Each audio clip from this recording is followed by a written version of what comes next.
Game 1 of the World Series.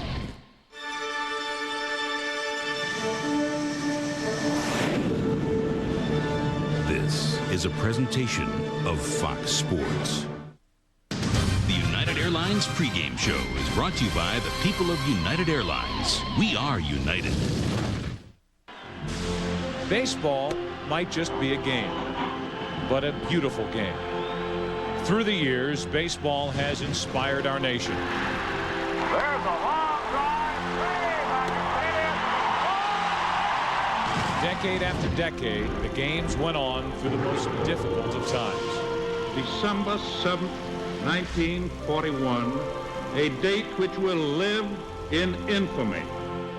We once again find ourselves in trying times. As a nation, we've been tested, but America has gotten up. America always gets up. So many Americans before us fought for freedom. And with that freedom, our past time has grown into our present time. We know who the real heroes are. They're down there defending our country. Now the World Series will be played for the very first time here in the Arizona desert. And with this series, so many stories are ready to unfold. The Diamondbacks have a couple of aces who provide a powerful 1-2 punch that hasn't been seen in decades. And for the Yankees, a shortstop made a play that just may have saved a dynasty. Derek Jeter with one of the most unbelievable plays you will ever see by a shortstop. New York and Arizona, the history of one and the sparkling newness of the other. Will it be championship number 27 or simply a special number 1? But tonight, the biggest story of them all is that the World Series is being played. It's an honor to be part of the World Series. The great American game of baseball plays on tonight and will carry on long after. A game woven into our country's fabric and foundation. An inspiring escape back to a time of innocence. The World Series is being played between Arizona and New York, but being played for and in honor of the American people and all the wonder that lies from sea to shining sea. We are very proud to present Game 1 of the 2001 World Series only on Fox. And welcome to the 2001 World Series, everybody. Phoenix, Arizona, Bank One Ballpark, and as you might expect, security is high, and so is the level of excitement. Inside, these fans cannot wait for tonight's first pitch as the Arizona Diamondbacks take on the New York Yankees. Some have called this a World Series unlike any other in that there's something old. The New York Yankees trying for their 4th consecutive World Series title, taking on something new, the Arizona Diamondbacks franchise, a franchise that is only 4 years old. And then there is the game of baseball, being asked to do here over this next week and a half, to do what it has done before, and that is be the national pastime. This is the first major championship to be played for on this soil since September the 11th. I'm pleased to introduce to you our pregame crew. Let's go down to the field with Jeannie Zelasco and Kevin Kennedy. Thank you, Joe. The Yankees know there is nothing they can do to bring back those thousands of lives lost. But as Joe Torre says, hey, if we can put a smile on one face, then our job will be done. Our mission right now is to be a distraction. And so far, Kevin, that mission has been accomplished. Well, absolutely. I don't think anybody expected the New York Yankees to get through the Oakland A's, let alone the Seattle Mariners with the best record in Major League Baseball. But they did just that. Certainly, they are the emotional favorites. But for the Arizona Diamondbacks, they are much more than just Curt Schilling, Randy Johnson, and Luis Gonzalez. And I think the country is going to find out tonight and this week. And as Mark Race reminds us, this is not Arizona against the world. As professionals, we can't let that distraction keep us from going out there and staying focused on what's important in baseball. This is important to baseball, this World Series. What happened September 11th is important to everybody, and baseball is just so small compared to what happened. But as far as our baseball lives are concerned, we better just worry about the New York Yankees right now. And you know that is on Curt Schilling's mind right now as he tries to do something that Kevin Brown Greg Maddux and Al Leiter could not do, and that is beat the Yankees in Game 1 of the World Series. Well, Curt Schilling has certainly been one of the most dominant pitchers in Major League Baseball this year, and he's got the stuff to prove it. A 96-98 fastball, a good curveball, a slider, a changeup, and a devastating split-fingered fastball. And I'll tell you what, if he gets deep in the count, he will expand the zone. He only walked 39 men unbelievably in 256 innings pitched. That is a phenomenal record. A 7-to-1 strikeout to walk ratio. He likes to get deep into the ball game. He likes to complete the game. He likes to start when he finished. Expect much of that the same tonight. Very difficult to find a weakness in Curt Schilling, but if there is one, if you're a hitter, you swing at that first pitch, you hit 429 on average. Every other pitch about 210. Well, and I'll tell you what, if any ball club can stop Curt Schilling, it's the Yankees, because they lay a good at bat on you. I'll take you back to last year, Game 1 against the New York Mets. Paul O'Neill, bottom of the ninth. Yankees are down 3-2 with 1 out. Benitez in to close it. Now watch some of these pitches. I mean, these are tough pitches that Benitez is throwing in the outside corner, but watch Paul O'Neill fight him off, stay alive. He tries to expand the zone here. O'Neill will foul off some tough pitches on the outside corner, much like Curt Schilling will do. He'll go away from you, then he'll come in on you. And Paul O'Neill drew a 10-pitch walk, and the Yankees came back and won that ball game in 12 innings. That's what the Yankees can do to you offensively. They got the type of hitters 1 through 9 and on the bench, where Paul O'Neill will be tonight coming off that bench. They can lay a good at bat on you, Jeannie. Expect that typical Yankee game plan. Take a lot of pitches early, get to that starter, and then eventually get to that bullpen. But something that is not typical is the other man we'll see on the mound tonight, Mike Mussina. Well, Mike Mussina really has been the best Yankee starter since late August. The guy's been absolutely phenomenal with his stuff. Again, a good fastball, 94 to 95 miles an hour, and he paints. He's got that good overhand curveball. He'll throw it sometimes 3/4 as well, and he'll throw the 2-seamer. He'll throw a cutter. He's got everything. He's got the arsenal, and he doesn't have to go 9 innings because the Yankees have the best bullpen in the American League and maybe the best closer in all of baseball in Mariano Rivera. And if the Yankees have a lead going into the 8th inning, Joe Torre is not afraid to get Mussina out of there and bring Rivera in for a 6-out save. Of course, job number 1 is beat the Arizona Heat. And I'm not talking about Curt Schilling. I'm talking about the 94-degree game time temperature. As Matt Williams said, hey, I played in a World Series where it snowed Game 4 in Cleveland with the Marlins and the Tribe. So it'll be hot, but it'll be a dry heat and some high heat coming up next on Fox. Went down to the mountain, I was drinking some wine. Look up in the heaven, Lord, I saw a mighty sign. Written by across the heaven, plain as black and white. Prepare, it's gonna be a party tonight. Hey, Saturday night. Yeah, one more Saturday night. Hey, Saturday night. The United Airlines pregame show is brought to you by the people of United Airlines. We are united. Back in Phoenix, the roof is open. We are approaching the first pitch of this 2001 World Series. For the introduction of tonight's starting lineups for Game 1, let's join public address announcer Jeff Munn. Ladies and gentlemen, the manager of the American League champion New York Yankees, number 6, Joe Torre.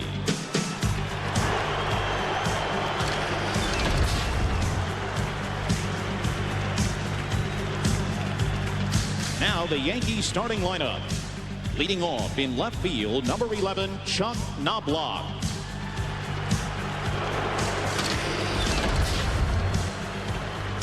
Batting second at shortstop, number 2, Derek Jeter.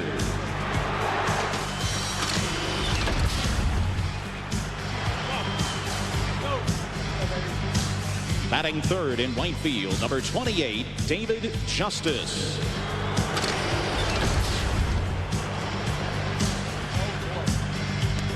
Batting fourth in center field, number 51, Bernie Williams.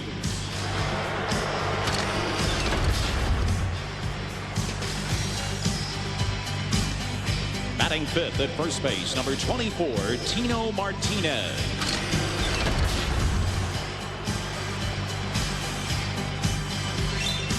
Batting sixth, catching, warming up in the right field bullpen, number 20, Jorge Posada.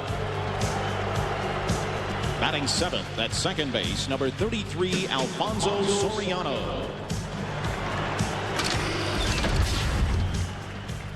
Batting eighth at third base, number 18, Scott Brocious.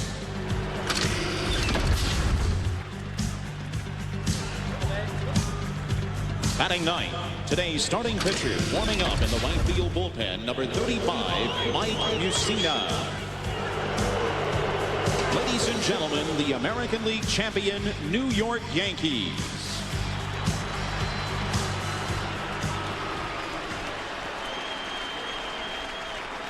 Ladies and gentlemen, please direct your attention to the third base line for the introduction of your National League champion Arizona Diamondbacks. Beginning with the Diamondbacks non-starters, coaches, and support personnel.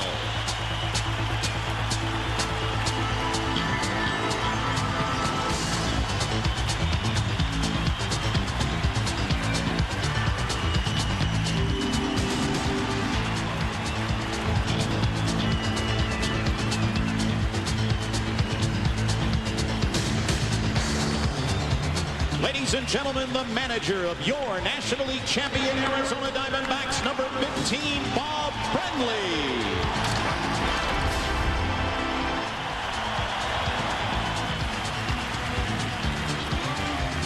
Now the Diamondbacks starting lineup.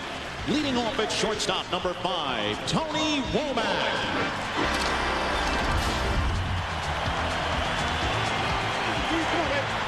Batting second at second base, number 4, Craig Counsell.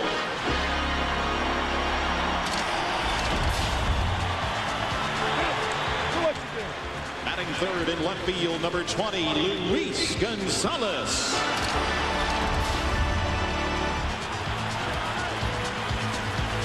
Batting fourth in right field, number 16, Reggie Sanders.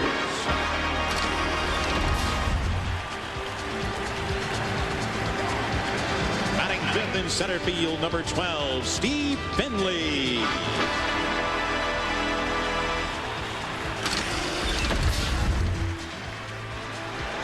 Batting sixth at third base, number 9, Matt Williams.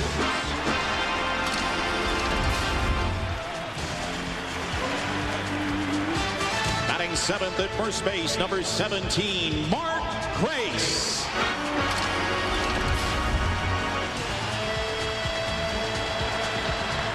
Batting eighth, catching, warming up in the left field bullpen, number 26, Damian Miller.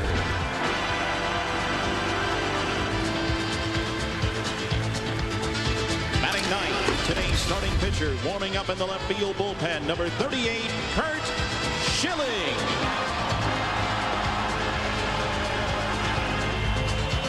Ladies and gentlemen, your National League champion, Arizona Diamondbacks.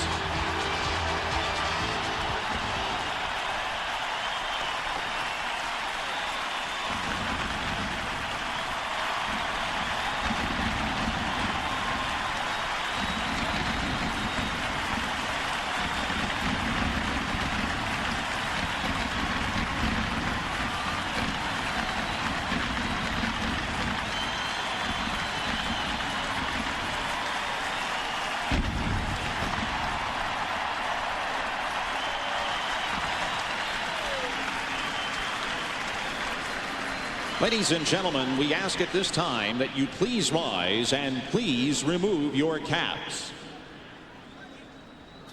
Here to present the colors, the Diamondbacks are pleased to welcome the Fort Huachuca Joint Military Honor Guard, the Phoenix Police Honor Guard, and the Phoenix Fire Department Honor Guard. Presenting the American flag in the outfield, please welcome members from Luke Air Force Base.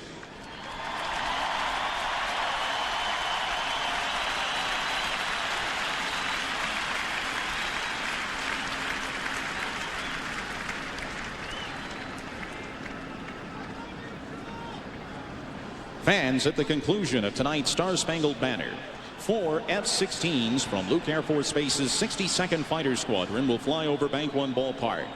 The Spikes of the 308th Fighter Squadron are here to show their patriotism and protection as the United States continues its fight to endure all of our freedoms.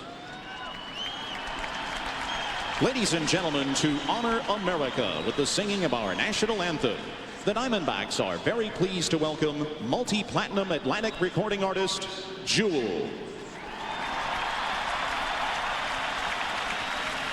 Can you see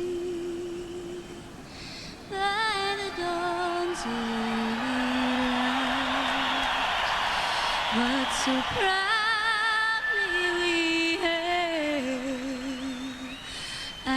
twilight's last gleaming, whose broad stripes and bright stars through the perilous fight o'er the ramparts we watched was so gallantly streaming, and the rockets' red glare, the bombs bursting in air, gave proof through the night that our flag was still there.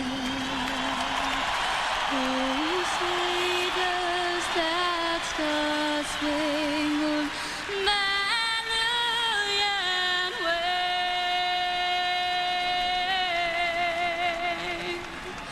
o'er the land of the free and the home of the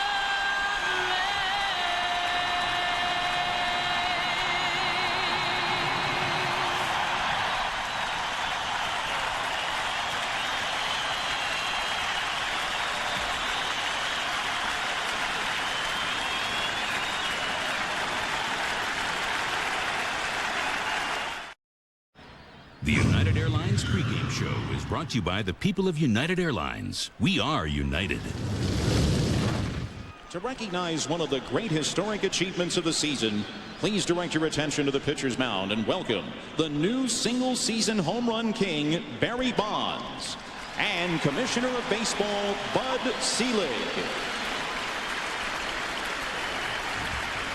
Ladies and gentlemen, Major League Baseball's single-season home run record is the game's most fabled and revered record. Among those who have held it are baseball's greatest sluggers, Babe Ruth, Roger Maris, Mark McGwire, and now Barry Bonds.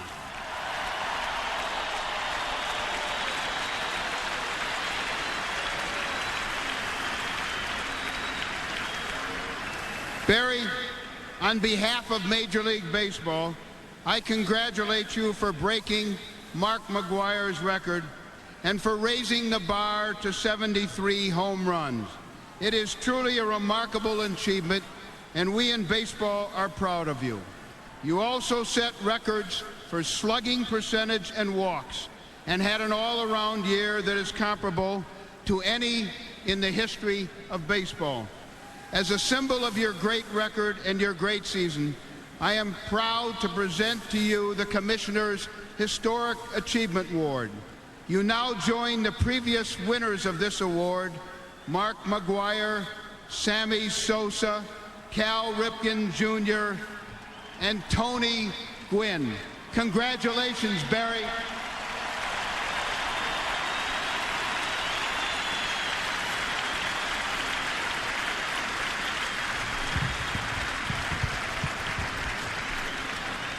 Thank you, Bud.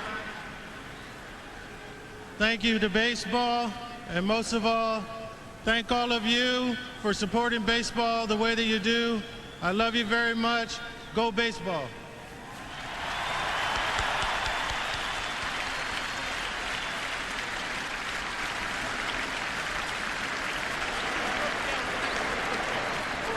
And now, the player who hit more home runs in one season than anyone in baseball history gets his turn on the mound.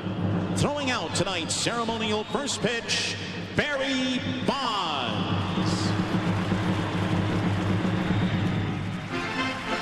Thank you, Commissioner, and thank you, Barry.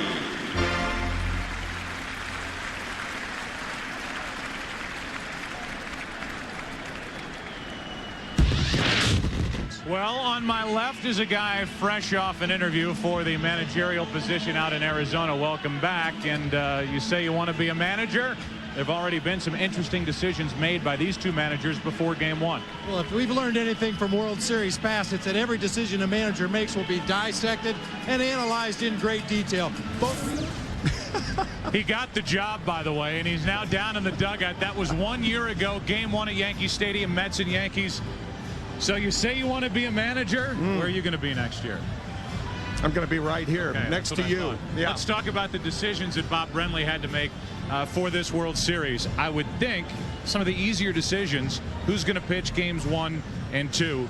He ends up going with Schilling and Johnson, no surprise. No brainers. Consider this. Over the last 6 postseasons, the remarkable run of the Yankees, they have lost 7 road games. But this year, it's totally different with Curt Schilling and Randy Johnson starting for the Diamondbacks. No time have the Yankees faced more competitive guys than this. Not only hot, but they're pitching perhaps their best baseball of their careers. Okay, so when everybody talks about Schilling and Johnson, automatically you think back to the 60s and a matchup with the Dodgers against the Yankees. Drysdale, Koufax. Where do they rank compared to Schilling and Johnson? I think in tandem, Curt Schilling and Randy Johnson are better than Drysdale and Koufax together. Koufax was the better of the 4, but these 2 guys back to back, the way they're pitching, it's incredible. And let's stay with pitching. Let's talk about the Yankees. This unbelievable run for New York. Joe Torre has been at the controls for much of it. You go back to '95. Buck Showalter was there. Joe Torre taking over in 1996. And from that season on, that World Series on, really the postseason prior to that World Series, it has all swirled around and centered on the Yankee pitching. And to give you an idea of how balanced that Yankee pitching is, Mike Mussina starts tonight. After Roger Clemens started in the division series, Andy Pettitte started in the league championship series. The one thing I think Joe Torre would be satisfied with is 1 win of the 2 starts by Schilling and Johnson. And then they've got that guy out in the bullpen that can go for 6 outs, 5 outs, 1 out, whatever you need. He's there at the end. With that in mind, the Diamondbacks will probably have to play a 9-inning game, and I think the Yankees are looking, for the most part, for a 7-inning game and Rivera for 6 outs. So that's the story. That's the scene here at Game 1 of this 2001 World Series. The 97th World Series. A record high 98 degrees in Phoenix today. The roof is open. It is a gorgeous evening. We get ready for baseball. It's the Arizona Diamondbacks against the 3-time defending champion New York Yankees. Game 1 of the 2001 World Series comes your way next.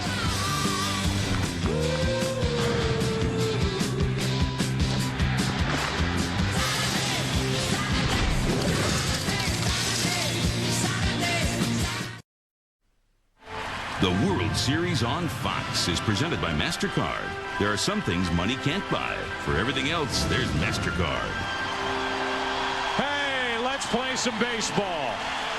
It's the World Series, and these Diamondbacks and Yankees are tired of sitting around. They want to get after one another, and these fans are ready. Let's take a look at these 2 franchises and the differences therein.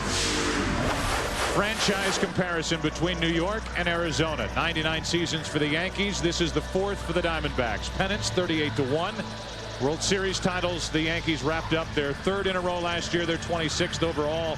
And World Series game experience, the 223 includes experience by Mark Wohlers, who was deactivated prior to the series, replaced by Randy Choate, who has none. Meanwhile, you have 26 games on the other side represented by 5 players on the Diamondbacks roster. A look at Jerry Colangelo, and now a look at the Diamondbacks led by Schilling taking the field.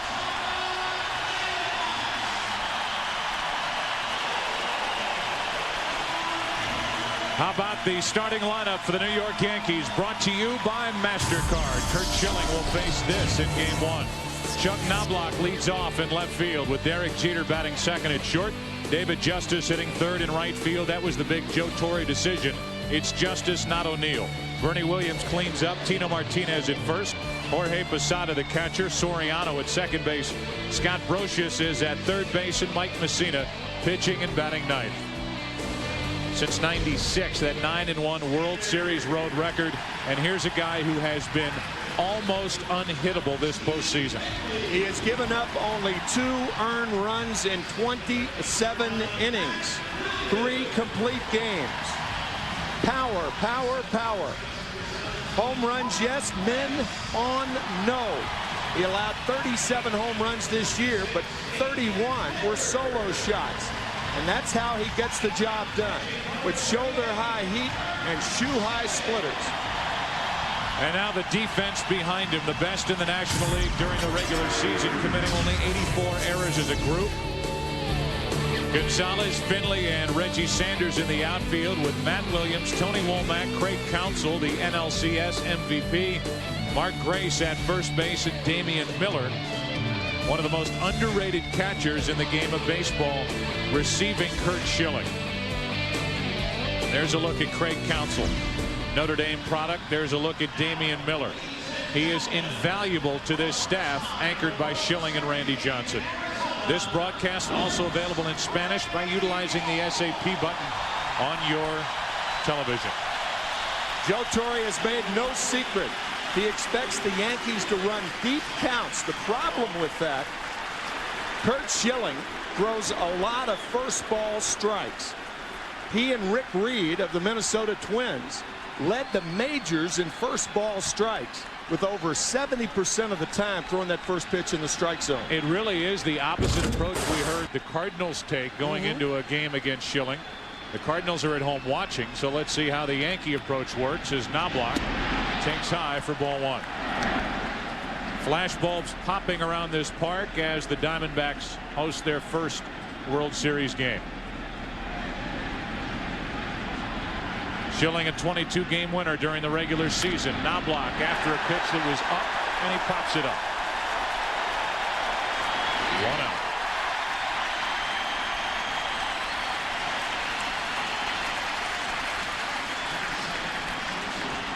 Shoulder high fastball. That's the one pitch the Yankees have to lay off of.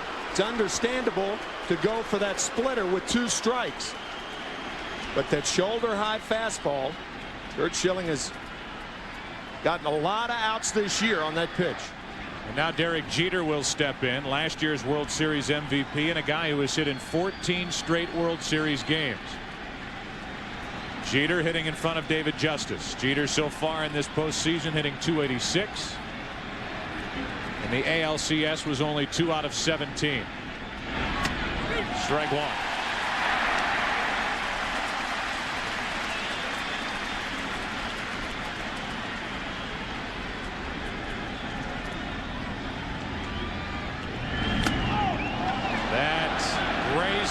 Jeter on the hands or wrist, and Jeter will go down to first base, hit by the pitch. You can hear it. Highly unusual for Curt Schilling. He hit only 1 all year, but you could hear it, Joe, right there. It looked like the right wrist of Derek Jeter. Let's take a listen.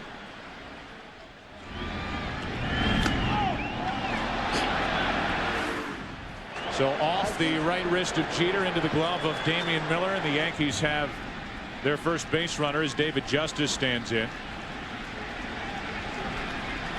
Justice digging his way in. One of the reasons why he's in the lineup tonight in his history, 10 out of 28 with 4 home runs against Curt Schilling. 1 on, 1 out. A breaking ball for a strike. It's a different Curt Schilling now. Paul O'Neill saying, I guess I should have taken my at-bats a little more seriously earlier in my career. Since this start was dependent on those at-bats, he's hitting only .211 against Schilling with no home runs in his big league career. Here's an 0-1. 0-2.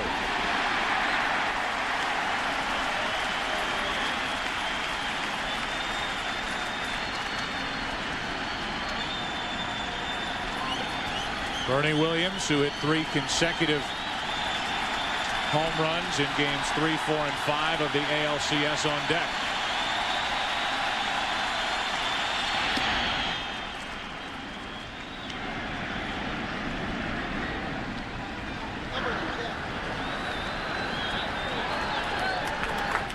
You can see at the top of your screen the Fox box.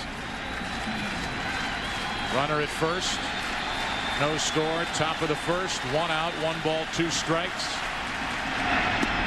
That missed the outside corner. 82 miles per hour on that splitter from Curt Schilling.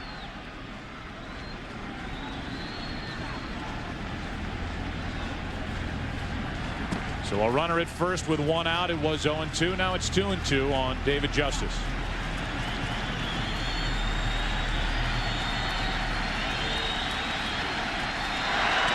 First throw over, and Jeter stole 27 bases during the regular season. None so far in this postseason back easily.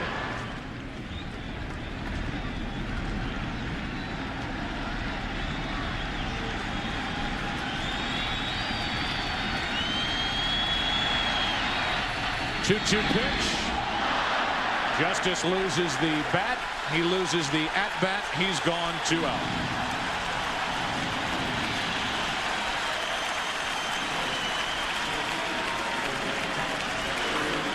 We told you about the shoulder-high fastballs. This is the shoe-high splitter to get David Justice.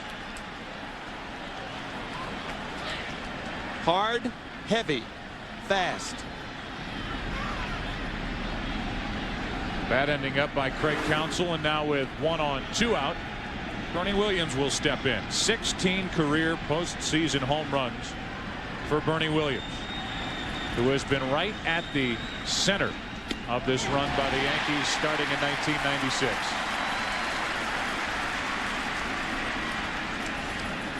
Curt Schilling's father died in 1988. His father, Cliff, dying of a heart attack 13 years ago. That's off the hand, slicing down the left field line. It's a fair ball. Bernie Williams didn't run out of the box. Jeter's running, and he'll score on a 2-out RBI double by Bernie Williams. He had no idea where that ball was. Jeter did, and it's 1-0 New York.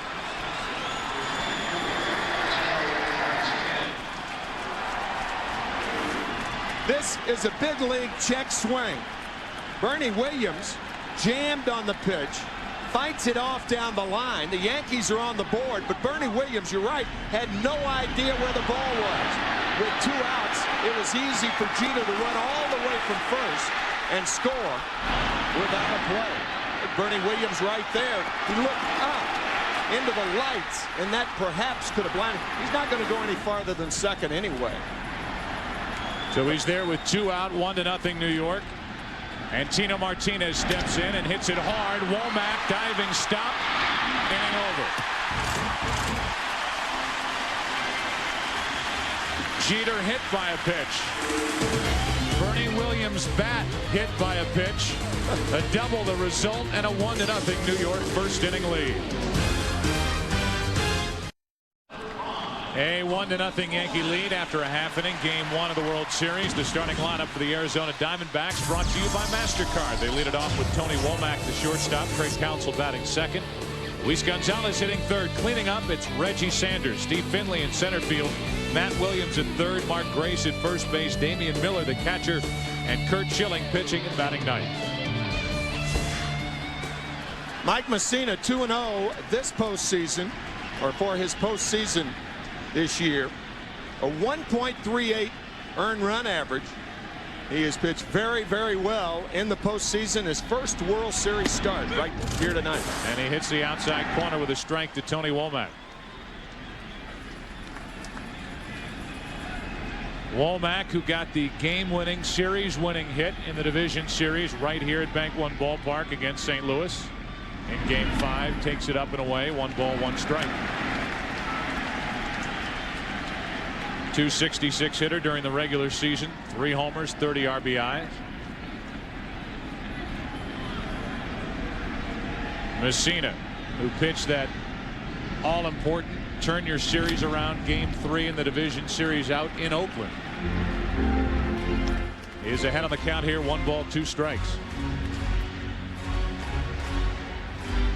Down 2-0. That division series went back to Oakland. And Mussina with Jeter and Posada combined on a 1-0 win. Posada the home run, Jeter the defensive play as Womack stays up there 1-2. If there was a game that reminded people of the Yankee mystique, that was it. Remarkable play by Derek Jeter, ranging from behind the pitcher's mound.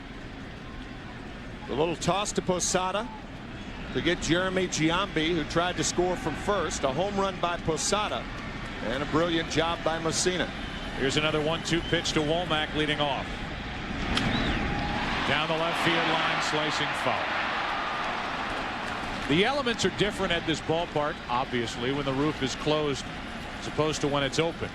Typically, at least in this postseason, when Schilling and the Diamondbacks have been here at home, he has requested that the roof be closed. It's open tonight. Bob Brenly will tell you down the lines it makes a difference with a wind current, as Womack pops it foul back here, and he's having a pretty good at bat here against Mike Messina. Especially down the right field line. Left-handed hitters will hook balls into that area, and even right-handed hitters who find balls at tail will have a tendency to stay fair, like the ball Javi Lopez hit in Game 3 against the Diamondbacks in the League Championship Series. 1 ball, 2 strikes. And another foul from Womack. You saw in that graphic, 1 swimming pool. Yes, there is a swimming pool here at Bank One Ballpark. It's 98 degrees. It's October 27th. What's wrong with having a pool in a ballpark? Record-breaking temperatures today with the 98-degree reading. Messina, meanwhile, wants Womack to put the ball in play in the air, not on the ground. Another 1-2 pitch. And a swing and a miss. Play completed by Posada, 1 away. You know, we have not told the people what the Yankee defense looks like yet. Here's how it looks. Knobloch in left, Williams in center, David Justice in right. No surprises anywhere else. Brocious, Jeter, Soriano, Martinez, Jorge Posada doing the catching. Mike Messina on the mound. Here's Craig Counsell. Scored the World Series winning run in Game 7 back in 1997 for Florida against the Cleveland Indians. Hit .381 in the NLCS, was the MVP, and that was on top of hitting that huge Game 3 Division Series home run in St. Louis. Hitting it off Mike Morris to give the Diamondbacks a 5-2 lead. They went on to win that game. Here's a 1-0. 2 balls, no strikes.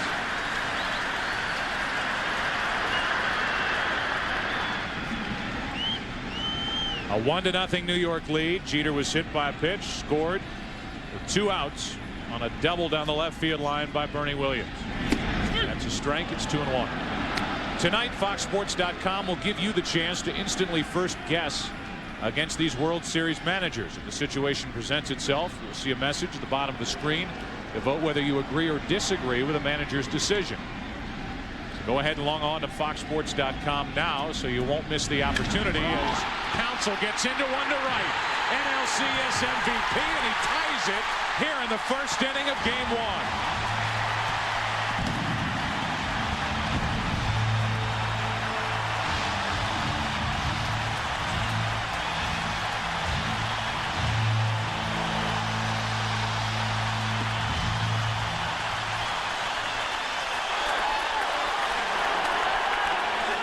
Would you like to second guess putting Craig Counsell in the number 2 spot in the Diamondback lineup? I was going to say, does that apply to us also? It should.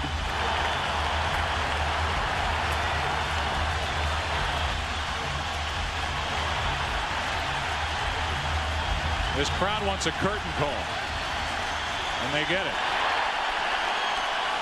His teammates call him Rudy. And Rudy has just tied Game 1 of the 2001 World Series with a first-inning home run. Here's Luis Gonzalez. He went around, strike 1. His batting stance, you can see that high stance. It's been compared to a chimney sweep who's missed a spot. Homers to tie it here in the bottom of the first inning.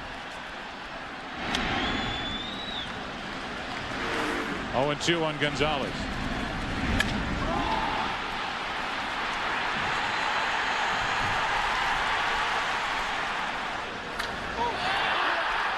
His teammates have come to expect this.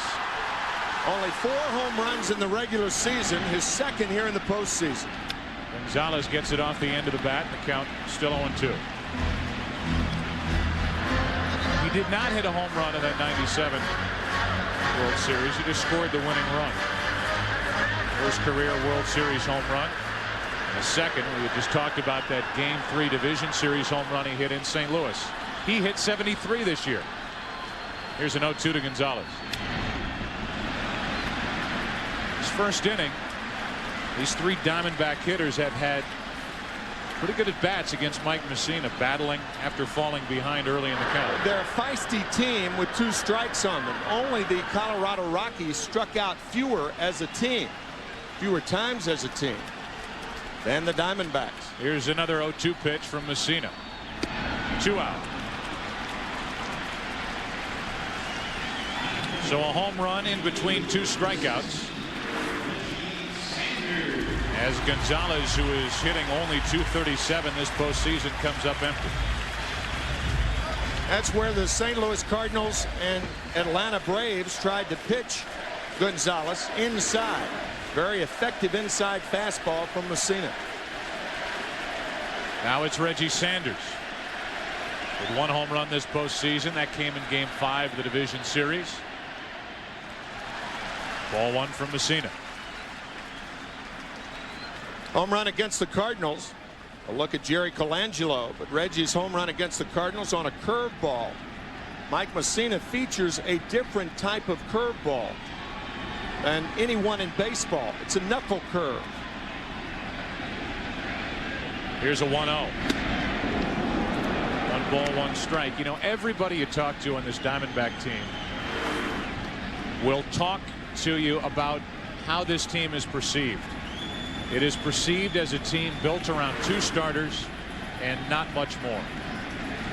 No matter who you talk to, even with the year Luis Gonzalez had this season, the talk is about Schilling and Randy Johnson. And Sanders now's in the hole, 1 ball, 2 strikes. Reggie Sanders had a comeback year after a real disappointing season last year with Atlanta. But on down the line, whether it's Womack, Steve Finley, who picked it up in the second half of the year and now has been their most consistent postseason hitter. There's Gonzalez, who had 57 home runs during the regular season. Mark Grace can be counted on for a big hit for Bob Brenly. Where they are in trouble as a group is in their bullpen. Their middle relief, their setup relief, getting to Byung-Hyun Kim. 1 ball, 2 strikes, 2-2. They have nobody dominant in their bullpen like Mariano Rivera, the most dominant closer in the game.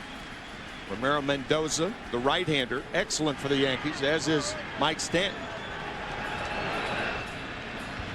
On the Arizona side, they lost Brett Prinz, a power right-hander in their bullpen, as well as Matt Manti, their former closer early in the year, as Sanders reaches out and gets a base hit to right. A 2-out single. What a job of hitting by Reggie Sanders. Watch the rear end. The pitch is in a perfect location. Check it out right here. Rear end out.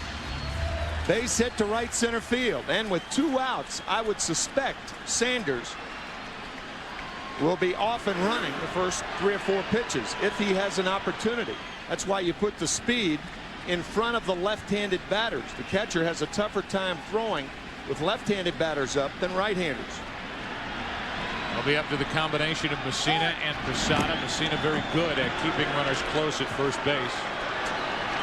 In fact, this season, opponents stole only 9 bases in 22 attempts against Mike Messina. Meanwhile, there are the numbers for Reggie Sanders.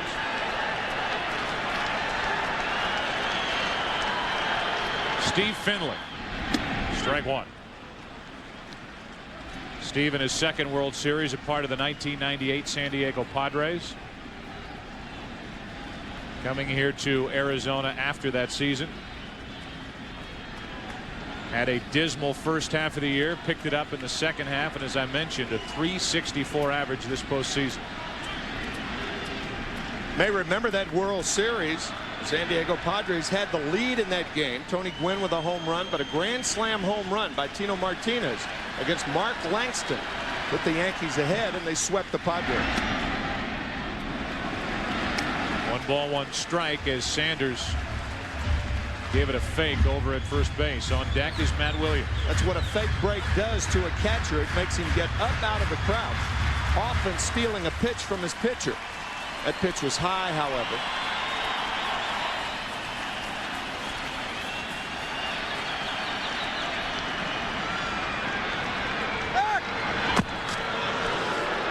Mike Messina, who made his name with the Baltimore Orioles, became a free agent at the end of last season. And it was like a college recruiting a high school athlete, with the Yankees trying to convince Messina that a move to the Yankees and a move to the New York area would be okay. From Montoursville, Pennsylvania. As Finley hits one hard, but Tino Martinez off the bag to get it. The theme music from Rudy. Rudy with one out here in the first inning. Hits the home run to tie it. Second inning now, 1-1. The World Series on Fox, presented by MasterCard, is brought to you by MasterCard. There are some things money can't buy. For everything else, there's MasterCard. By the people of United Airlines, we are united. And by Chevy Trucks, the most dependable, longest-lasting trucks on the road. First pitch is a ball down and into Jorge Posada with Alfonso Soriano and Scott Brocious to follow. Anybody gets on. The pitcher, Mike Messina, has the opportunity to hit here in this National League city, Phoenix, Arizona. That's on the outside corner. 1-1 strike. Posada, a .277 hitter during the regular season. We showed you a .344 average during this postseason. 1-1 game, second inning. 2 balls and a strike. We talked about it in the first inning. Curt Schilling's wife, Shonda, sitting next to an empty seat. And the reason for that is that Curt has left a seat for his father in whatever park he pitches since his father died in 1988. That is the seat for Cliff Schilling, left by Curt and his wife Shonda. Out on the mound, it's Curt Schilling, and the 2-2 pitch is high and tight. 3 balls, 2 strikes.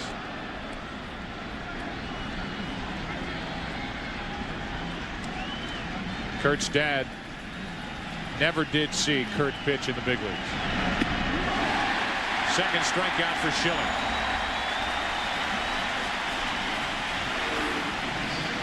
A wicked toppling splitter gets Posada. Posada leading the Yankees in strikeouts with 132. That is rare for a switch hitter because he rarely has to bail out against a pitcher. So Curt Schilling was in the minor leagues with the Baltimore Orioles in 1988. Came up later that season. Early that calendar year, his father Cliff had passed away, and it was really that season where he started to get an idea of what it would take to be a successful pitcher in the big leagues. But it wasn't until after the 1991 season in Houston when he ran across Roger Clemens, who's now in the other dugout. And Roger Clemens had a meeting with him at the Astrodome in the weight room. Said, yeah, I'll talk to you. Curt Schilling wanted to meet him, and it was about an hour-long session where Roger Clemens laid out exactly what Schilling needed to do to be successful. Soriano grounds it foul, and the count goes to 1-2. Roger telling Curt that if you want it, you have to go get it. Your off-season workouts have to be more strenuous. Nobody works any harder during the off-season than Roger Clemens. Almost a football mentality, and Schilling has adopted that. A 1-2 to Soriano, reaching out, flying one into right center field for Finley. 2 out. Clemens had just won the Cy Young, his 3rd with Boston at 91 season. And I think Curt Schilling was surprised at what was waiting for him in that weight room that day. And after a short while in Houston, it was on to Philadelphia, where Schilling became the ace of that staff. And as we've told you, he's been in the World Series before in 1993, and his last World Series start was a complete game shutout in Game 5 of that '93 World Series. against the Toronto Blue Jays. You may remember Game 4. It was a game won by the Blue Jays 15-14 at Veterans Stadium in Philadelphia. Scott Brosius gets one off the end of the bat. Finley has to come in. Counsell has to go out. Finley cannot make the catch. Brosius into second, safe. And he's there with 2 out. Steve Finley's first step was back, and then he had too far to run to make the play. The ball hitting off the heel of the glove. Watch the slide, heel of the glove. And I would imagine it's a double for Scott Brosius. Scott taking a chance going to second with Messina coming up. But it did hit the heel of the glove and bounced away from Finley. But his first step was back. Even though Messina does nothing here, that could be a big play because at least you clear the pitcher. And in the National League, that's very, very important. In his career, Messina 5 out of 30 with 5 RBIs.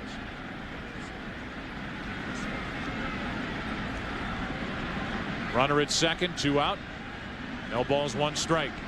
And Messina has at least been up there ready to swing the bat. It's 0-2. I don't know that he was in on the hitters meeting as to how to face Curt Schilling, waiting for pitches. He was ready to swing when he woke up this morning. 1 ball, 2 strikes.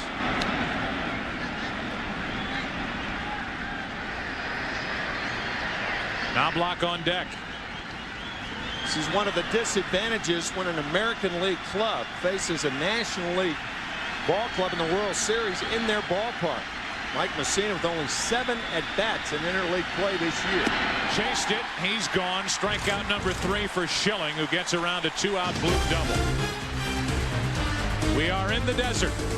It is warm. The roof is open.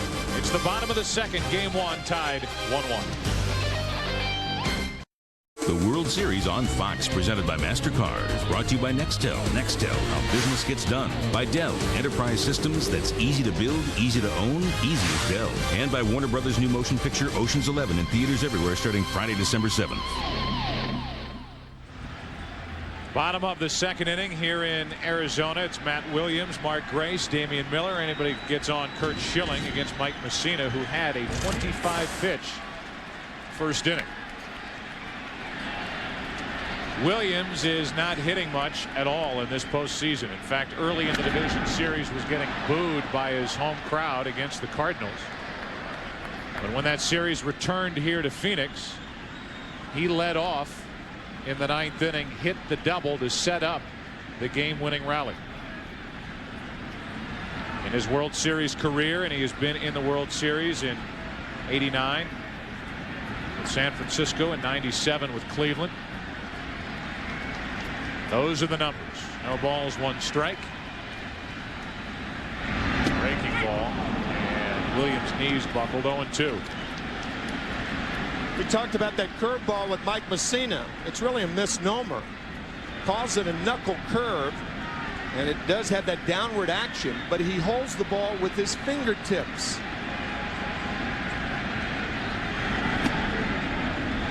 1 ball, 2 strikes. That was another one. For the hard knuckle curve, he holds it with the middle finger and index finger. And for the change on the knuckle curve, he holds it with just the index finger and the thumb. Fastball here. And fouled back. Take a look at the scouting report on Mike Messina. From the windup, batters are hitting .213.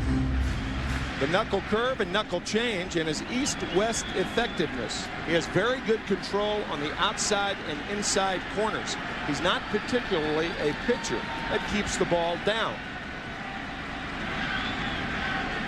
On 1-2. Now 2 balls, 2 strikes.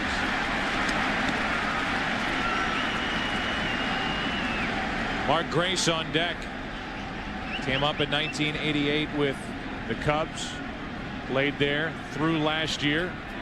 A veteran, one of many on this Arizona team. 2 balls, 2 strikes. Williams. Terrible swing, 1 out. Bob Brenly, Mark Grace's new manager, has this to say about his veteran first baseman. There are high maintenance players, there's low maintenance players, and then there's no maintenance players. And Mark Grace is a no maintenance player. He shows up at the ballpark ready to play every day. He never gets caught by surprise by anything that comes up during the course of a ball game. He's always in the right place at the right time. He's the guy you love to see come up to the plate with 2 outs and a couple guys in scoring position, because you know he'll find a way to get him home. Or he could hit a sinking line drive to a rookie second baseman, almost handcuff him, and become the second out of the second inning. It was a knuckle curveball, and Soriano, in jumping for the ball, realized in midair that he didn't have to jump for the ball. Check this out. Ball hit very hard, and Soriano jumps up and catches it chest high. So with 2 out, here's Damian Miller. There's a late swing and strike 1. Damian Miller hit .271 during the regular season. The postseason hitting only .219. But offensive numbers aside, what he does for this pitching staff, Bob Brenly will tell you, with all credit deserved by Mike Matheny of the St. Louis Cardinals, Damian Miller would get his vote for the Gold Glove Award as he gets a base hit into left center field. 1 on, 2 out.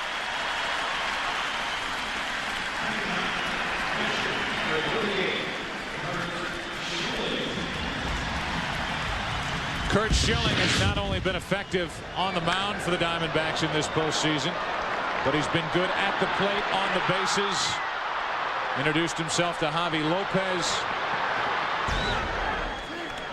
2 runs scoring on that play, and the combination of Schilling and Johnson ended that National League Championship Series down in Atlanta.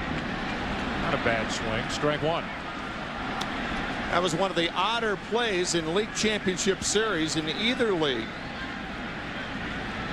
Chipper Jones coming home with the ball, and obviously it was screened from Javi Lopez, and then Schilling hit Lopez after the ball went by Javi.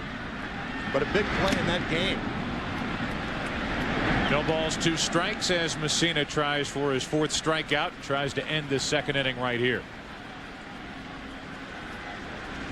Yankees got a run in the first on a 2-out RBI double by Bernie Williams. It scored Jeter.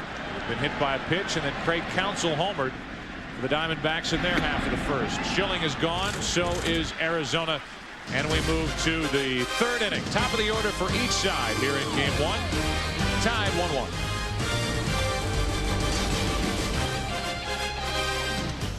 The World Series on Fox, presented by MasterCard, is brought to you by MasterCard. There are some things money can't buy. For everything else, there's MasterCard. By the people of United Airlines, we are united.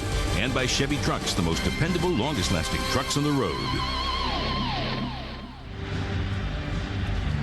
Top of the order for each side. 3rd inning, tied 1-1. Chuck Knobloch, Derek Jeter, David Justice for New York. Yankees playing for the 38th time. World Series. The Diamondbacks, their first year in 1998, won the Western Division in 1999. 2000 they finished in 3rd place, 12 games behind San Francisco, and this year a record of 92-70, 2 games better than San Francisco. Schilling got Knobloch to pop up his first time, misses with ball 1. Knobloch has been involved in 13 different playoff series between his time with Minnesota and the Yankees, and his team has never lost one of those playoff series. That is one of the more remarkable things. In 1991 with the Minnesota Twins, of course, that was before the league divisional series, and then 3 straight years with the Yankees, 98, 9, and 2000. 2 balls and a strike from Schilling. And then, of course, the League Division Series this year and the American League Championship Series. On 2-1, Knobloch pops it up. Right side for Grace. Got a bad right hamstring, but back to that easily. 1 out. That'll bring in Derek Jeter. Hit by a pitch, scored a run his first time up. And he has a 14-game hitting streak that he brings with him here to game 1 of the 2001 World Series.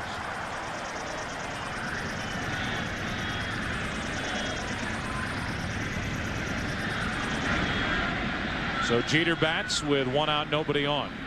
89 hits in his postseason career, and he has reached base now in 64 of 72 postseason games played. And you can look at one statistic after another about this Yankee team and basically the same core group. And when you look at it, a couple of sentences to sum up what they've done since 1996, it is remarkable. And we've been sitting in the booth for a lot of that action. But when you look back on it, it has been an amazing run for this team. Remarkable how they have spread the success around also. Hard hit right at Womack. 2-out. They have had 9 different MVPs since 1996 for League Championship Series and World Series. 9. Let's talk football for a moment. Tomorrow, Fox NFL Sunday begins with America's #1 pregame show as JB, Terry, Howie, and Chris get you ready for kickoff. Then Ricky Williams and the Saints look to gain ground on Kurt Warner and the first-place Rams in an NFC Western Division showdown. Michael Strahan and the Giants take on Stephen Davis and the Redskins in an NFC East battle. Or other regional action. Coverage begins at noon Eastern, 9 a.m. Pacific on Fox. Strike one as Justice thought he had held up. Instead of gliding to the ball, David Justice with that leg kick, he thought that was called on the swing. Home plate umpire Steve Ripley called it on the pitch. Say that again. 9 different MVPs of these different series for this group. 7 are still with the club.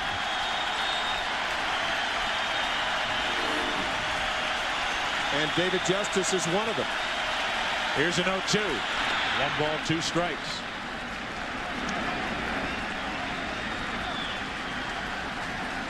Justice, the MVP of last year's American League Championship Series.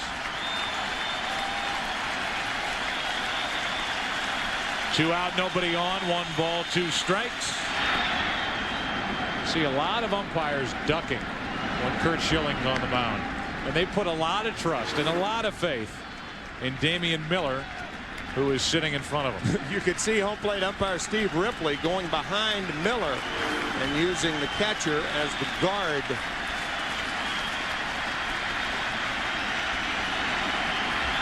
Here's a 2-2.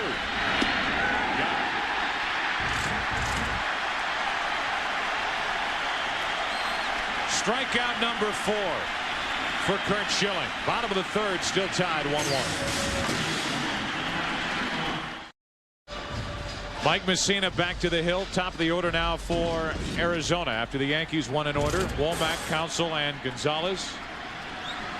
Womack struck out his first time up. Messina struck out 4 and allowed 1 run on 3 hits. Strike 1.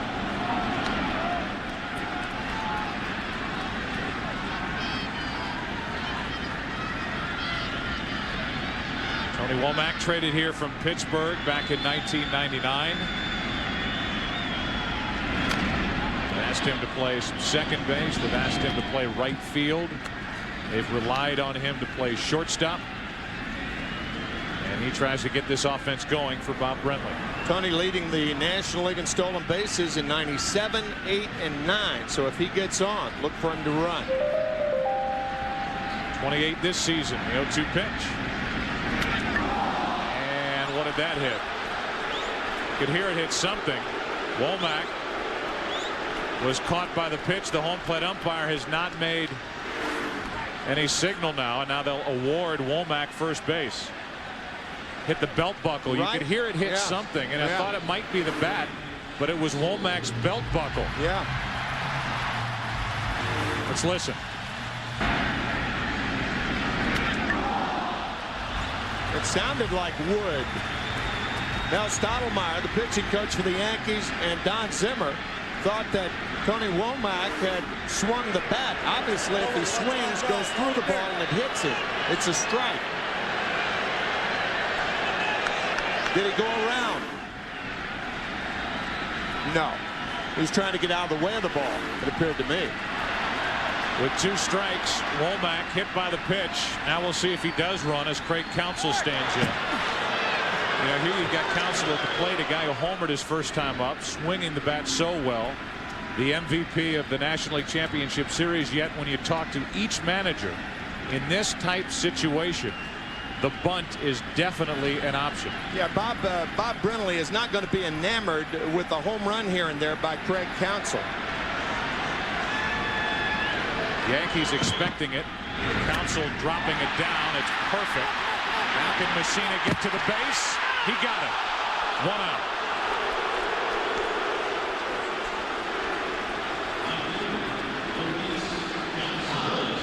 It was a good play and a bad play by Mike Messina. He didn't get to first base thinking that he had a shot at the bunt.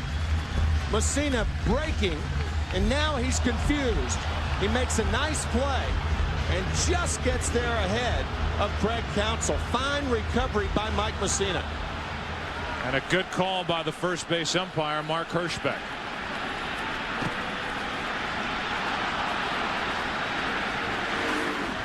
So a hit batsman, a sacrifice bunt, runner in scoring position for Luis Gonzalez. Strike one.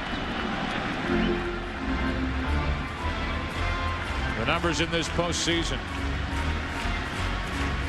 especially the production numbers, just a fraction of what this player provided Arizona during the regular season. 57 home runs, 142 runs batted in. Runner at second, 1 out. Strike two. Take a look at the career averages through the 2000 season. He averaged per season a 284 average. Averaged 16 home runs. Averaged 78 RBIs compared to this year. 57 and 142 runs batted in. Off the charts. 100 extra base hits this year for Gonzalez. But set up here at 0-2.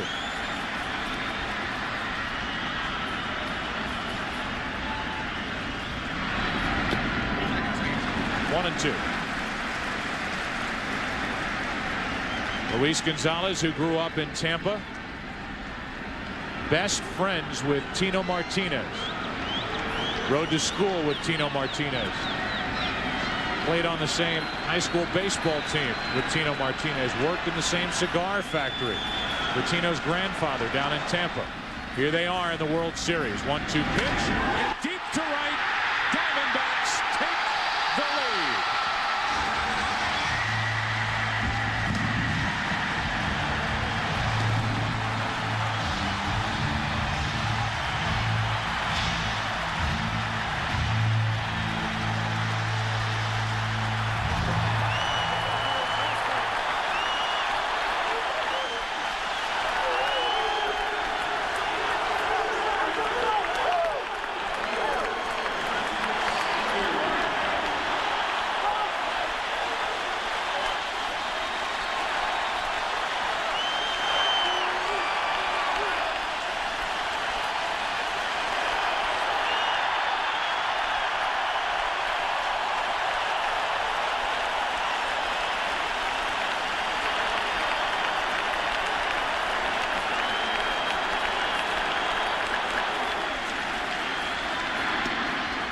Strike one on the inside corner to Reggie Sanders.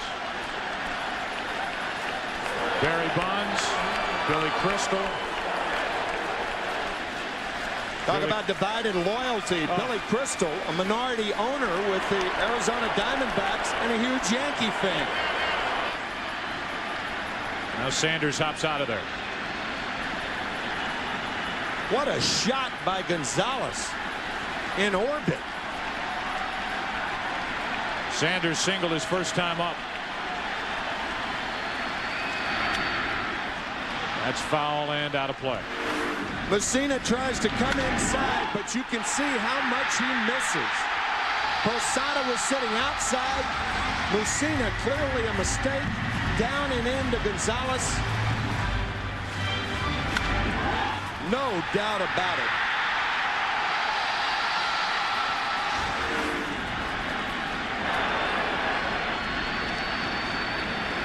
Now Reggie Sanders set up at 0-2. If that were the 7th inning, Mike Mussina would have walked Luis Gonzalez intentionally. But in the 3rd inning, you don't do that. Sanders 2 for 2.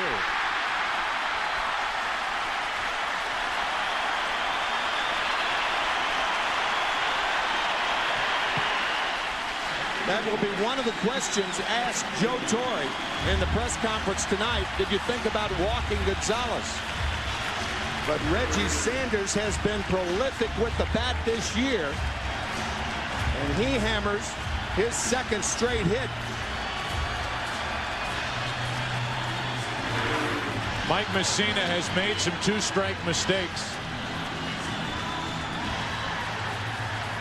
He was ahead of Sanders 0-2 twice. Sanders is 2 for 2. He was ahead of Luis Gonzalez 1-2, and Gonzalez blasted one into the right field seats to make it 3-1 Arizona. And now with a runner at first, 1 out, Mel Stottlemyre, the pitching coach, at his meeting with Mussina. Posada with Finley coming up. Joe, a guy who relies on his control. Watch Posada sit outside and watch where the pitch is. He missed by about a yard, and Mike Mussina doesn't miss that far that often.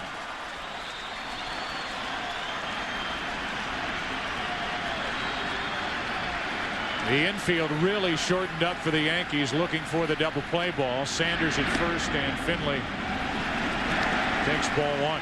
Yeah, the faster the batter at the plate, the more shallow the infield has to play in a double play situation.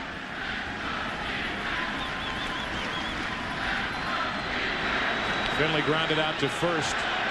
Back in the first. 3-1 Diamondbacks, 3rd inning.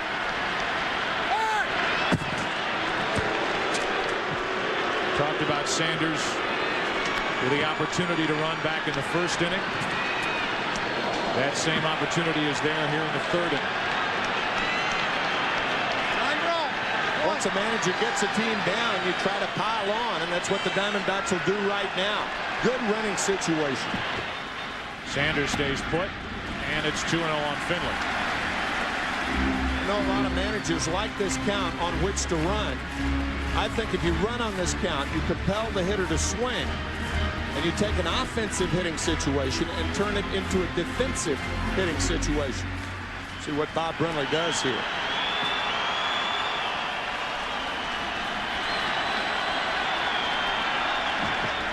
Not running, and Finley hits it to deep right center field. Back at the wall, Justice dropped it.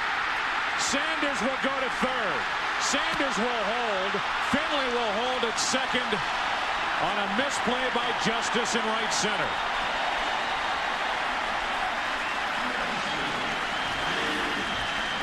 David Justice, a left-handed thrower, booted it. That should be an error on Justice.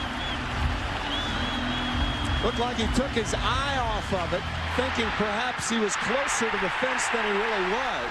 Reggie Sanders realizing that if he makes the catch, he can't throw to first and get him anyway. Was all the way down to 2nd base. Steve Finley, on the other hand, thought he had enough of it. Watch Finley round the bag. Steve Finley going all the way around the bag, was about halfway between 2nd and 3rd, but nobody was at 2nd for the Yankees. They've ruled out an error. Infield in, Matt Williams at the plate. 2nd and 3rd, 1 out, ball 1. The Yankees, like most teams, have double cutoff men. The ball hit to the outfield. You're not worrying about the trail runner. That's why Steve Finley, seeing no one at 2nd base, rounded the bag, went halfway between 2nd and 3rd, and then came back.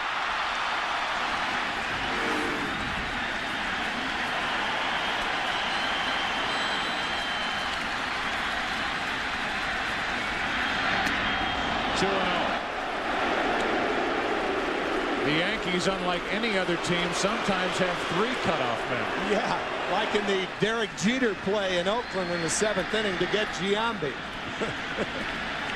Matt Williams, 2 RBIs this postseason.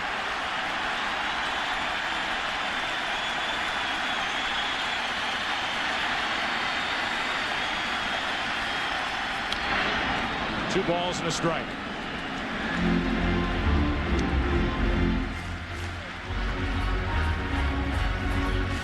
The Yankees realizing that they are already too far behind Curt Schilling. 2 runs with the way he's been pitching, they can ill afford anymore. Michelle Williams, Matt Williams' wife, actress.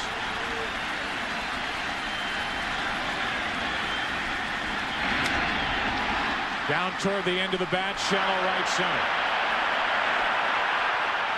Williams makes the catch. Sanders coming to the plate, cut off. Safe over at third, and it's 4-1 Arizona.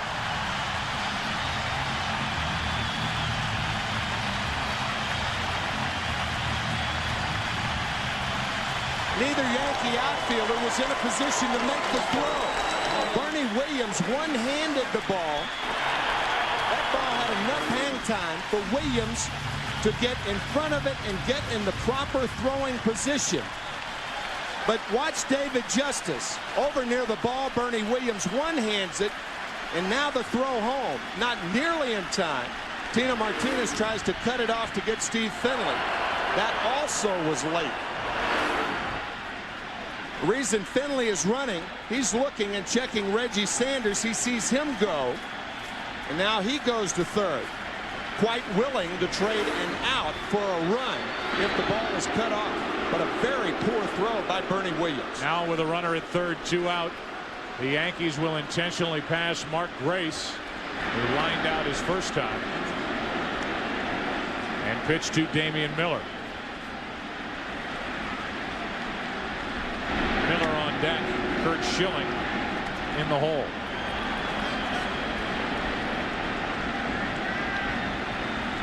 The proper way to make that catch by Bernie Williams, to make the two-handed catch in front of your plate, in front of your face, instead of catching it off the left shoulder and then bringing the glove around. That takes time.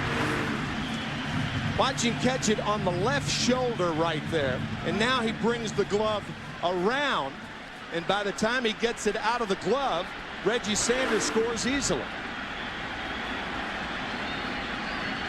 Now it's Damian Miller, runners at the corners, 2 out. A 3-run Arizona lead here in the third inning. 2-run home run by Gonzalez and a sac fly by Matt Williams. Miller already has a single and had a good rip at that pitch, 0-1.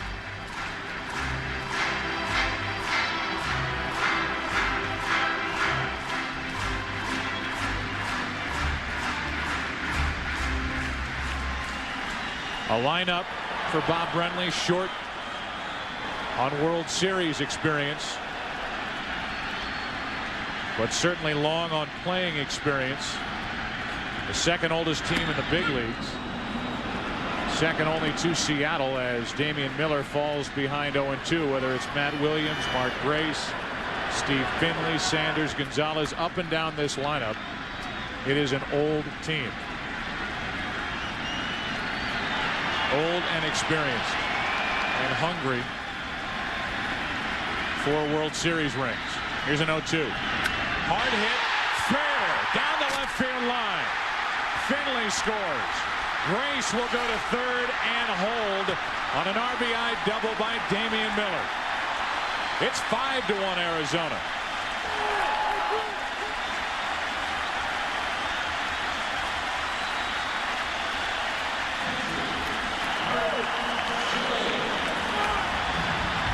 Messina tried to drop down on Damian Miller. Damian staying right in there, and the breaking ball hung inside. Another mistake by Messina. An inside breaking ball hammered down the third base line, just fair. Called fair by Ed Rapuano.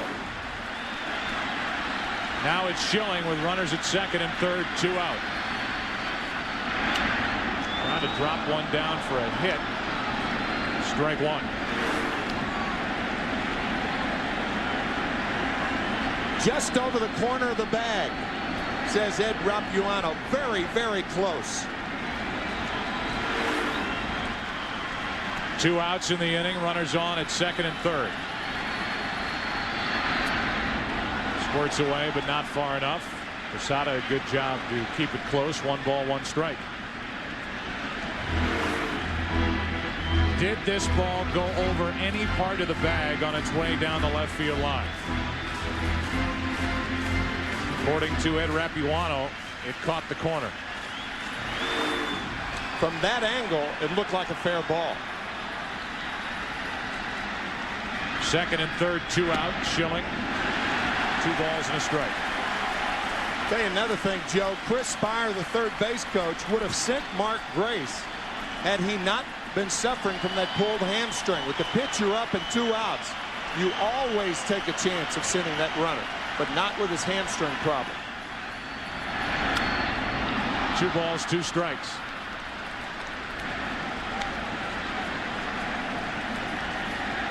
Grace would tell you that hamstring is good enough to play. And he says, I'll just have to take the stolen base out of my approach. He's at third. Miller's at second. 2 out.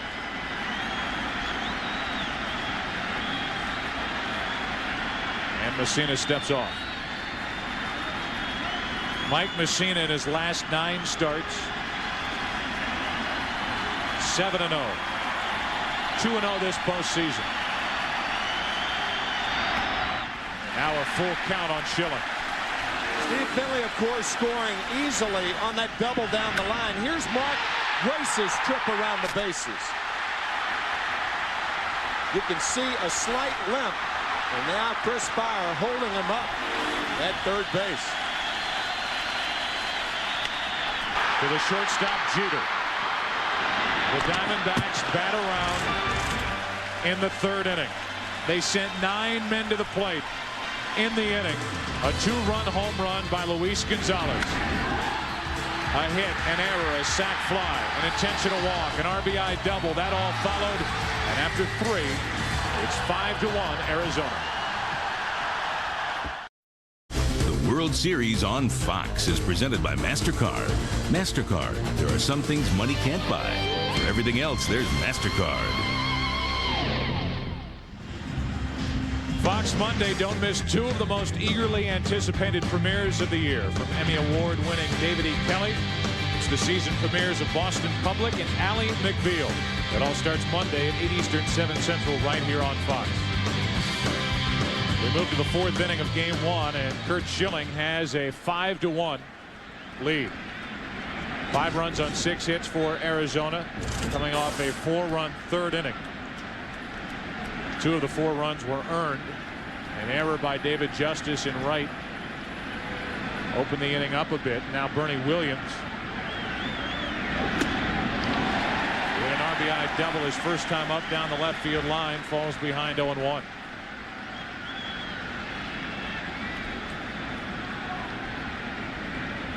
Only 5 of 38 starts, including the postseason. Curt Schilling allow 5 or more runs. 0-2 on Bernie Williams. Joe, one of the popular peaks around here, Camelback. I'm sure the New York Yankees feel they're climbing Camelback, being 4 runs behind one of the hottest pitchers in baseball. Bottom fell out of that pitch. 1 ball, 2 strikes.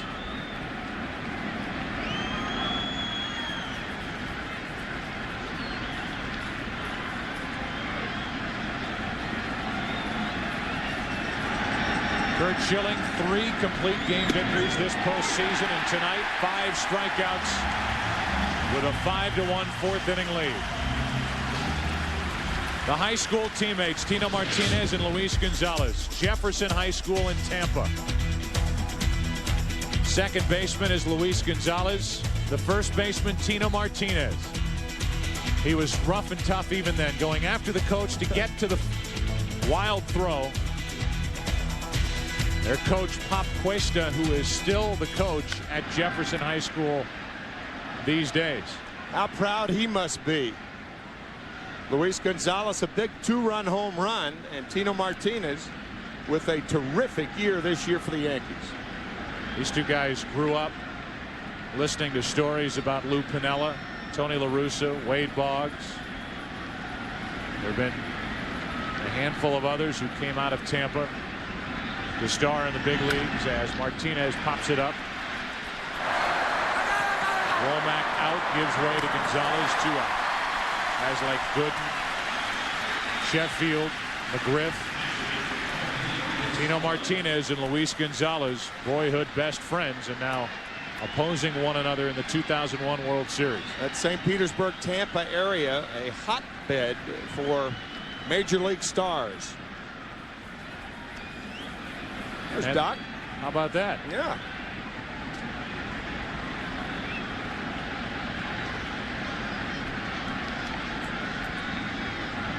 Posada takes the ball up and away. Doc Gooden now an employee for the New York Yankees, working in their minor league system, getting a taste of the executive's life.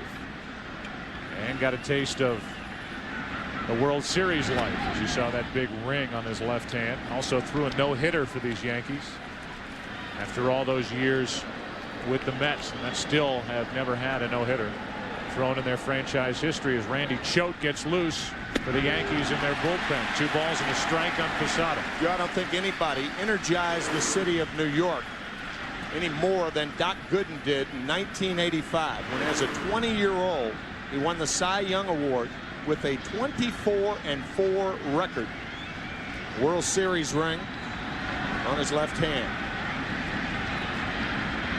And a friend who's evidently watching and has his cell number.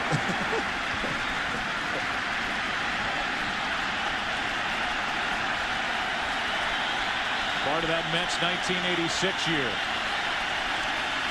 And then finished his career in a Yankee uniform. Schilling wants to finish this inning here, and Posada fouls it away.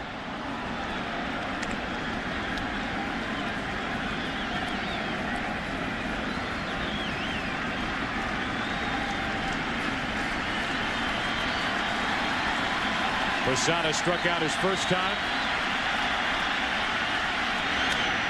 Grounds to second and past Counsell into right center field for a 2-out hit. So Posada's on, and the inning will continue for Alfonso Soriano. Good piece of hitting by Jorge Posada. One of the adages about hitting is see the ball before you stride, and Posada did a good job of waiting on that splitter, and the ground ball going under the glove of Craig Counsell. So now the Yankees ask for something out of their rookie Alfonso Soriano.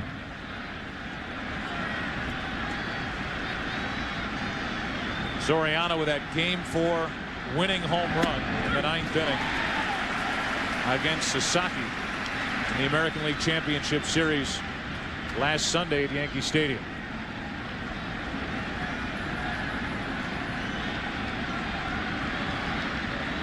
The 23-year-old rookie has put together a phenomenal first full season in the big leagues, as he's in the hole 0-2.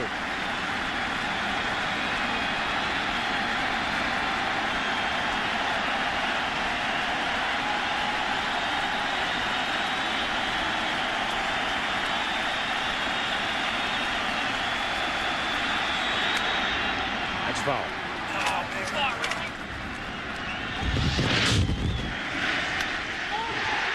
Soriano, the home run in Game 4, 9th inning into right center field. With that, the Yankees went up 3 games to 1. Won it the next night on Monday night, 12-3, and sent Seattle home. Here's the 0-2. A ball and 2 strikes on Soriano.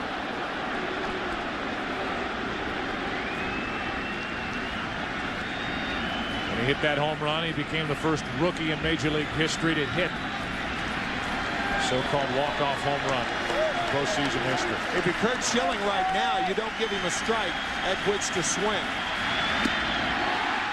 Soriano swings, Soriano misses, and that's 6 strikeouts for Curt Schilling.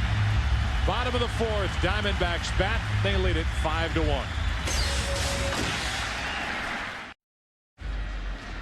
Well, Mike Messina is finished for the night after pitching 3 innings here in Game 1, and Randy Choate will throw his first pitches in World Series play, his 3rd career postseason game. He was not active and available to Joe Torre in the division series or the ALCS. Added at the expense of Mark Wohlers prior to the game as Womack takes one inside. It's a very difficult job for Joe Torre to take Wohlers off the World Series roster. But the Yankees felt like they needed another left-hander for situations like this. That situation is Womack, Counsell, Gonzalez, 3 lefties to start the inning. The Yankees down by 4 in the 4th.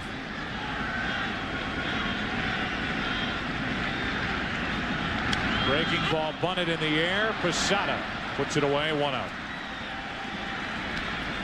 We came in talking about this pitching matchup. Curt Schilling against Mike Mussina.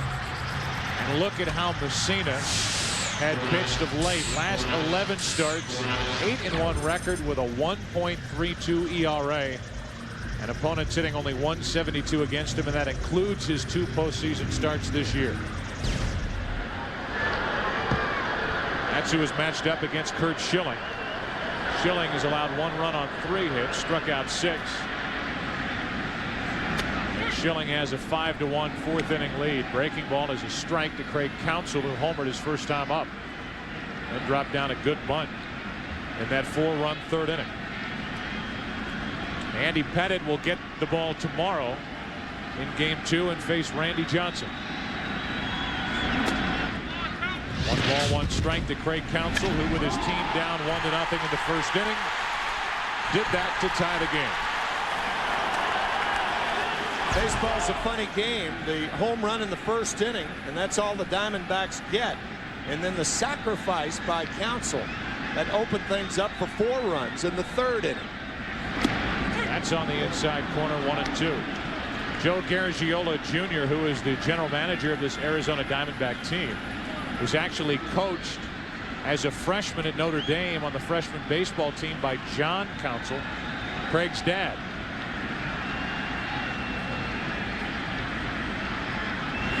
Craig Counsell, a former World Series hero, strikes out for the 2nd out here in the 4th inning. With 2 out, nobody on, Gonzalez will bat. Craig going down, a good breaking ball from Choate. Yet Craig's college baseball coach at Notre Dame, Pat Murphy. Pat is now the baseball coach at Arizona State. And when Counsell hit that home run we talked about earlier off Mike Morris in game 3 in St. Louis, Michelle is the wife of Craig Counsell. She called the Arizona State baseball coach. Said, "Did you see that?" He said, "I sure did." How many people in this state said, "Did you see that?" Did you see that? A lot. No balls, 1 strike on Luis Gonzalez, who hit a "did you see that" back in the 3rd inning. A no doubter up into the right field seats to make it 3-1.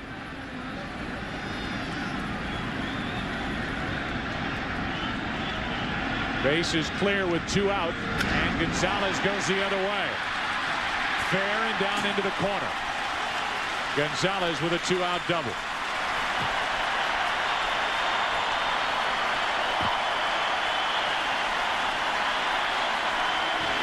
What's impressive about this at bat is that the at bat before it, Gonzalez went deep down the right field line, and now he peppers the left field line with a double. With that double, it brings in our Nissan game summary. We're at the bottom of the 4th inning. Mussina knocked out after 3 innings. Schilling faced 16, struck out 6. Gonzalez and Counsell have each homered for Arizona. The team winning game 1 in World Series history has won that series 59% of the time, as Reggie Sanders with a lefty Finley on deck will get the intentional walk.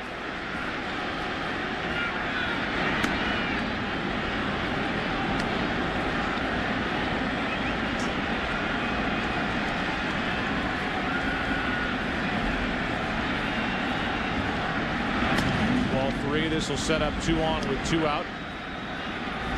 It's the 2nd intentional walk handed out to Arizona tonight by New York. Think about how the Diamondbacks scored. Tony Womack was hit with a pitch and then sacrificed to second base. And then the 2-run homer by Luis Gonzalez. And then after a hit by Reggie Sanders, an error on David Justice in right field. So uncharacteristically, the Yankees with mistakes in that 3rd inning. There is Finley, who hit that ball that Justice couldn't come up with in right center.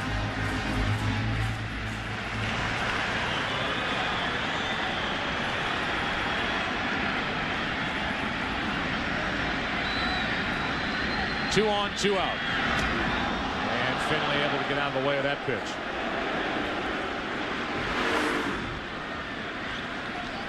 Breaking ball that backs up and almost hits Steve Finley.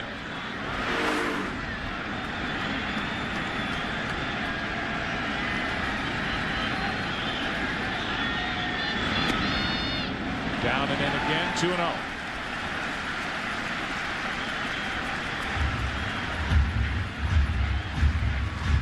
So Randy Choate on the mound for the Yankees, relieving Mike Messina, who was finished after 3, the 9th career postseason start for Messina.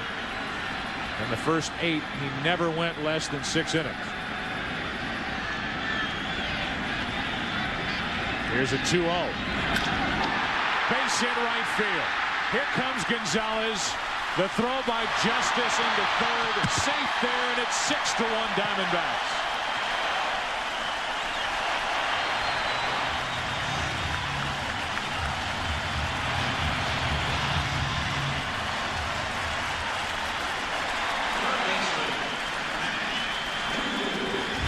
Choate falls behind 2-0. Finley gets a predictable pitch right down the pipe. Hit hard to right field. And the Diamondbacks increase their lead. In a tighter game, Joe Torre, when he takes the ball from a starter, will typically hand the baseball to Mike Stanton, Ramiro Mendoza, or Mariano Rivera. And while long and setup relief is a question mark for the Diamondbacks in this series, this middle relief is almost transparent for the Yankees. A strike on the outside corner to Matt Williams. Instead of being able to keep relatively close games close, this is where the opposition does its damage against pitchers like Choate, Watasic, Wohlers in the last series, who was inactive for this one. In favor of Randy Choate. Matt Williams grounds to third. It's off the glove of Brocious. Sanders scores. Over to third is Finley. And it's 7-1 Diamondbacks.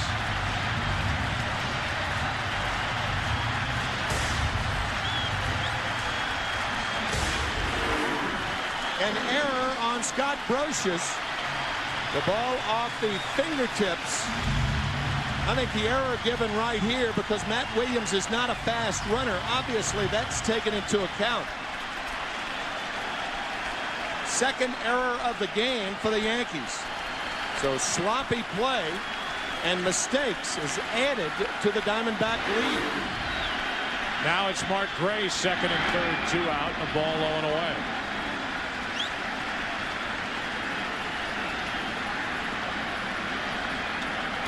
Grace is lined out. He's been intentionally walked.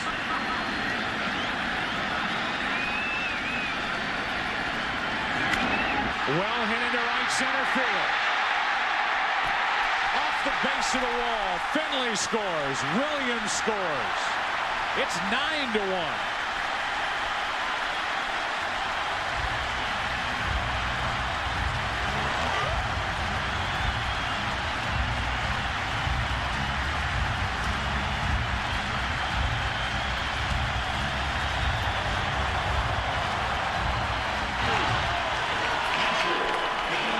Diamondback hitters probably saying to themselves, let's give them something to talk about.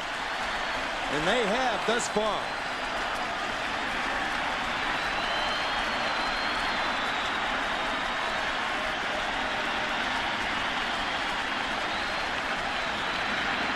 Damian Miller back to Choate.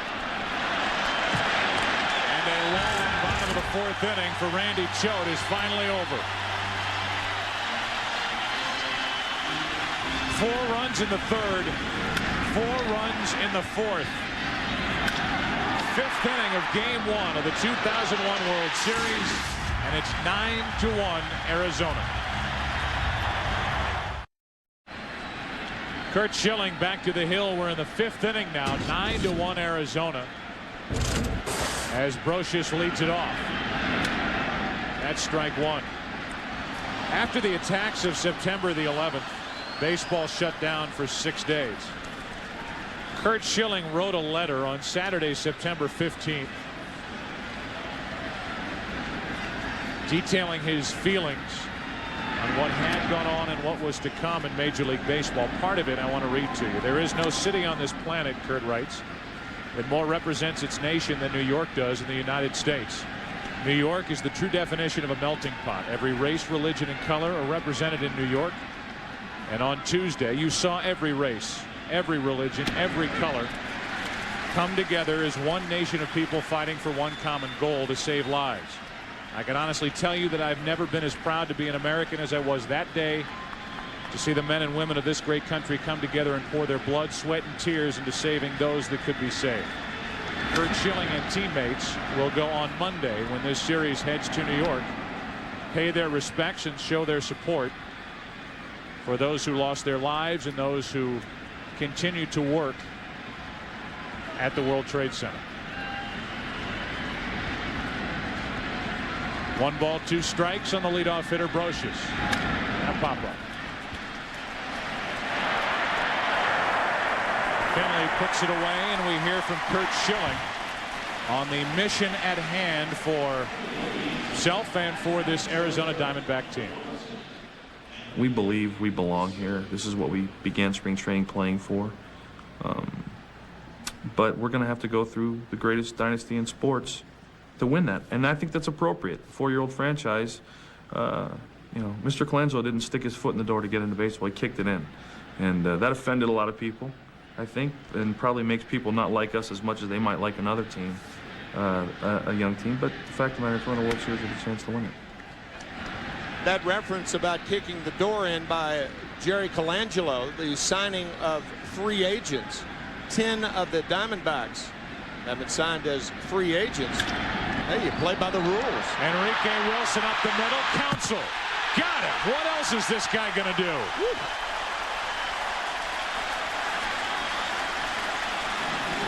Hits home runs, bunts, and makes this kind of play to get Wilson. I'm not sure Enrique Wilson stepped on the bag. Fine play by Counsell.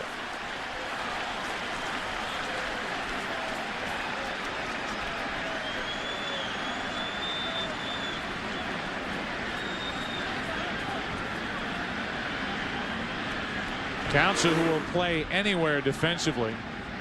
Counsell, who had a roundabout relationship as we look at the play at first base. If Enrique Wilson's foot is on the bag, he's safe, called out. And it's tough to tell from that angle. You thought he might have missed the bag altogether. I question whether he touched the bag. A lot of times when a base runner will stretch for that first base bag, his timing is thrown off and he'll miss the bag. Couldn't tell from that angle whether he was on it or not. Chuck Knobloch with 2 out, nobody on. That's a strike. And it's 0-2.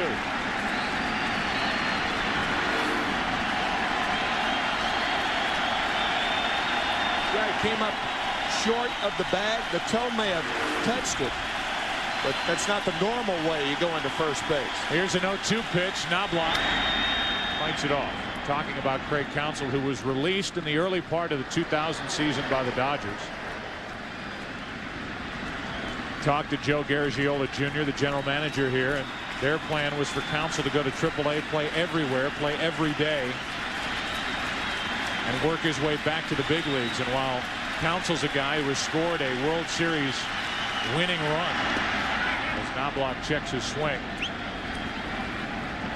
I think the Diamondbacks thought the answer might come back. Are you kidding me? Look at my resume.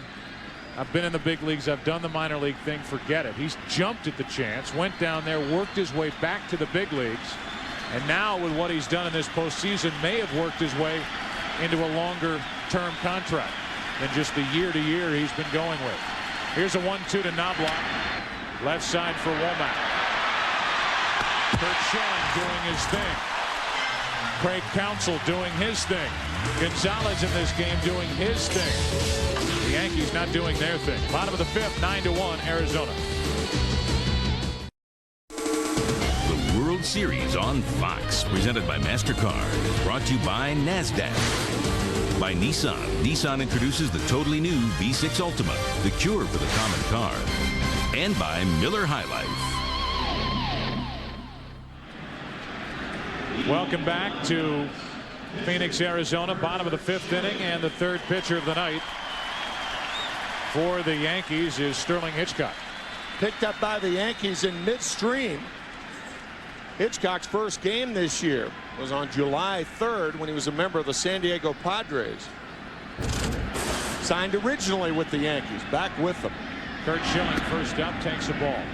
Curt Schilling, who has such a genuine love for the history of this game, named his son Gehrig after all the work that he and his wife have done for a Lou Gehrig's Disease Foundation. A guy who understands how this game was played years ago, and those who put on these uniforms before him. Certainly not the Arizona Diamondback uniform, but an understanding of the Yankee history. Although people thought that when he named his son Gehrig, it meant that he was a Yankee fan growing up. He was not. He was a Pirates fan. As he fouls one off the mask of Posada to even the count, 2 balls, 2 strikes. Traded to the Diamondbacks in midseason last year from the Philadelphia Phillies, a team with whom he spent 9 years.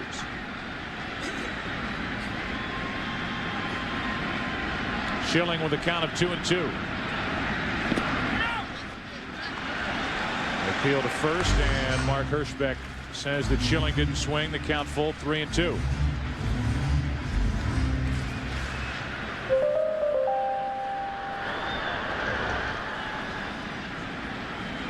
Curt Schilling, who graduated from Shadow Mountain High School here in Phoenix back in 1985, was brought back here with that trade that Tim talked about.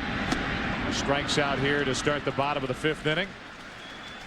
Yankee Stadium has Monument Park. Here at Bank One Ballpark, they have a pool, and here is our MasterCard fan cam. Dire Straits, Twisting by the Pool. You're gonna look so cute. Sunglasses, bathing suit. Be the baby. Yes, that was Rick Riley in the pool out beyond the wall in right center. Tony Womack with 1 out, nobody on, takes a strike over the outside corner.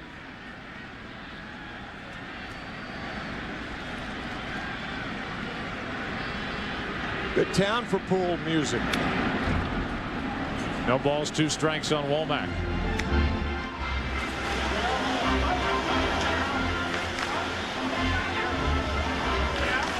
Guests using the pool must follow ballpark guidelines, which includes no swimming within 1/2 hour after eating a hot dog. Still 0-2 on Womack. And Sterling Hitchcock draws the ire of these fans as he flips the bat back toward Tony Womack. Much ado about nothing. He turned around and just kind of flipped it. He had no idea Tony was as close as he was. Somewhere Roger Clemens is smiling. No balls, 2 strikes. 1-2. On deck is Counsell. There's that man again.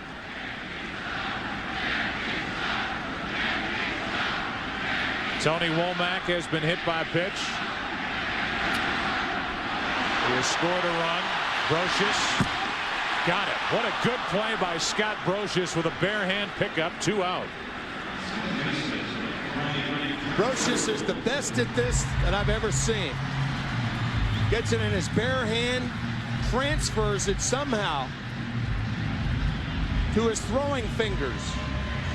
He has small hands, and to be able to do it as adeptly as he is just remarkable. I tell you, you talk about transferring the ball to the tips of his fingers to throw. That one was almost like he threw a changeup over to first base. Knowing he didn't have a lot of time with Womack running. So with 2 out, nobody on, the batter is Craig Counsell. He takes a strike. You can show your support for the Yankees or Diamondbacks with an MLB Authentic Collection World Series cap. Call 1-800-365-0800 to get your player quality cap right now.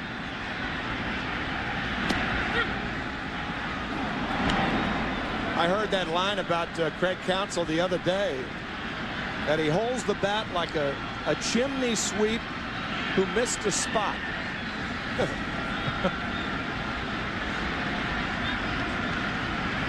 Mary Poppins. Counsell strikes out. Second strikeout in the first inning of work for Sterling Hitchcock. Curt Schilling goes back to the hill. 6th inning now, game 1. 9-1 Diamondbacks. The World Series on Fox, presented by MasterCard, is brought to you by John Hancock, official sponsor of Major League Baseball.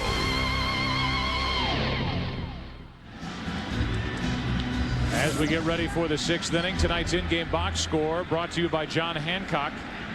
Chuck Knobloch 0 for 3 at the top of this lineup. Jeter hit by a pitch, and Bernie Williams a 2-out RBI double in the first inning. Otherwise, Schilling has been in control as the 6th inning rolls in. Here's Derek Jeter, and there's a strike. Joe, I think Bob Brenly's got to be thinking about taking Curt Schilling out of this game right now. He's thrown 70 pitches. He's got an 8-run lead. I know you don't have a good bullpen. Just a shattered bat picked up by Grace. The ball is, the bat ends up stuck in the ground off to the side of the mound, and Jeter is 0 for 2. Boy, that is a jam job right there. Sawed off right above the hands. All Jeter had was the handle going down to first base. I'm sure it's running through Bob's mind right now because, again, if the Diamondbacks are down 2-1 on Wednesday, then Schilling would be the pitcher again. Justice hits it deep with foul. And that would be with only 3 days rest. Once again, Derek Jeter, that bat sticking in the ground. Yeah, I agree with you. If you're thin in the middle, that's one thing. It's a 9-1 game here in the 6th inning. This inning, they determine what Bob Brenly does, facing the 2, 3, 4 hitters for the Yankees. But Bob Brenly was visited by both Curt Schilling and Randy Johnson during the off time. And they came to him and said, look, you've done a good job protecting us all year, keeping our pitch counts down, leaving a lot in our tanks.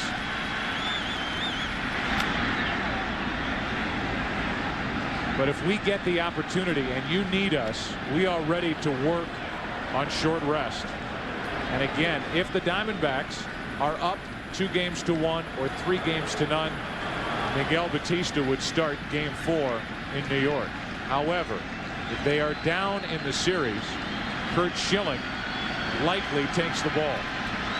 And if that's the case in a 9-1 game, as he is getting up toward 80 pitches, it's time to at least start thinking about taking him out of the game. I think you're right. I think the key is this inning. If he can get through this inning unscathed, perhaps the Diamondbacks and Bob Brenly will have someone throwing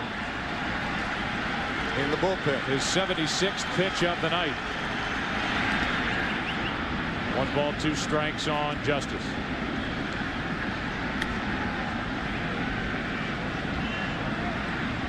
Justice 0 for 2 with 2 strikeouts. The reason he's in the lineup and Paul O'Neill isn't is because of his history against Curt Schilling. As you said back in the first inning, this is a different Curt Schilling. The pitcher, David Justice, has faced before.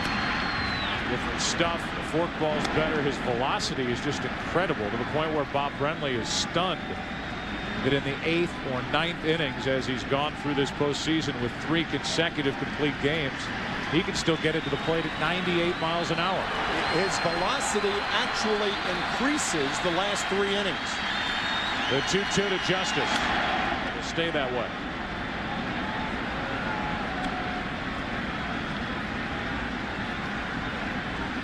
So 78 pitches. Heart of the order here in the 6th inning. Right now, Justice, Bernie Williams on deck. 1 out, nobody on. 2 balls, 2 strikes, and a full count.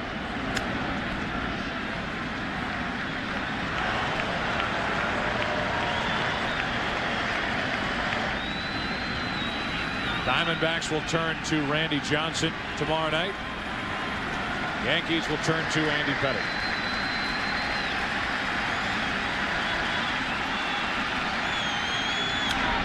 It stays full on David Justice as Schilling tries to avoid his first walk of the night. That's an example of what you're talking about. A major league fastball hitter looking for and getting a fastball and still fouling it back the other way. That's an example of how Curt Schilling just overpowers hitters. A little wink as he accepted that sign, and why not? When he can throw 94 miles per hour, pick up your 7th strikeout. 2 out, nobody on, and here's the Diamondbacks manager, Bob Brenly, talking about his pitching rotation for the rest of this series. As far as the pitching rotation goes, in a perfect world, we'll go Schilling, Johnson, Anderson, Batista. We plan on going with 4 starters, but you know, knowing the magnitude of these games and the fact that there's no reason to save anybody past this point, if we need to bring the 2 big guys back on short rest, that's something we're willing to do. With 2 out, nobody on, Bernie Williams takes ball 1. Bob, with a marvelous sense of humor, says neither Randy Johnson nor Curt Schilling will be pitching winter ball this year. So why save them?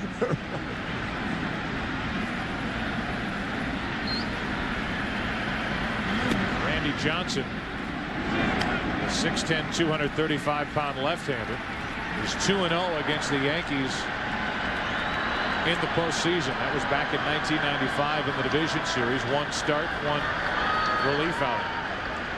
2 balls, no strikes on Bernie Williams.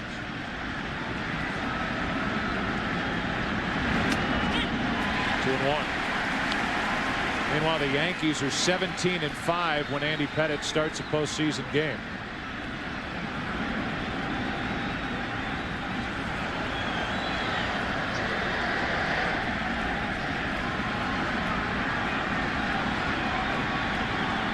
Bernie Williams hitting .271 now in his career in the postseason. Off the plate, Counsell in, backs up. Inning over. A 1-2-3 inning for Curt Schilling. We go to the bottom of the 6th inning here in the desert. 9-1 Diamondbacks. Curt Schilling and Randy Johnson talking it over on the Diamondbacks bench. Bottom of the 6th inning. Arizona bats Luis Gonzalez, Reggie Sanders, and Steve Finley. The 3, 4, and 5 hitters against Sterling Hitchcock, who had a perfect 5th inning, his first inning of work. Strike 1. Curt Schilling and Randy Johnson, professional friends. Curt Schilling has been helping Randy with his splitter. Johnson just started throwing it this year. Constantly talked between innings. Gonzalez down the right field line. Foul ball. And really, it's Schilling who says the last guy to really get him over the hump with regard to his preparation for a game is Randy Johnson. Yeah, they complement one another in that regard.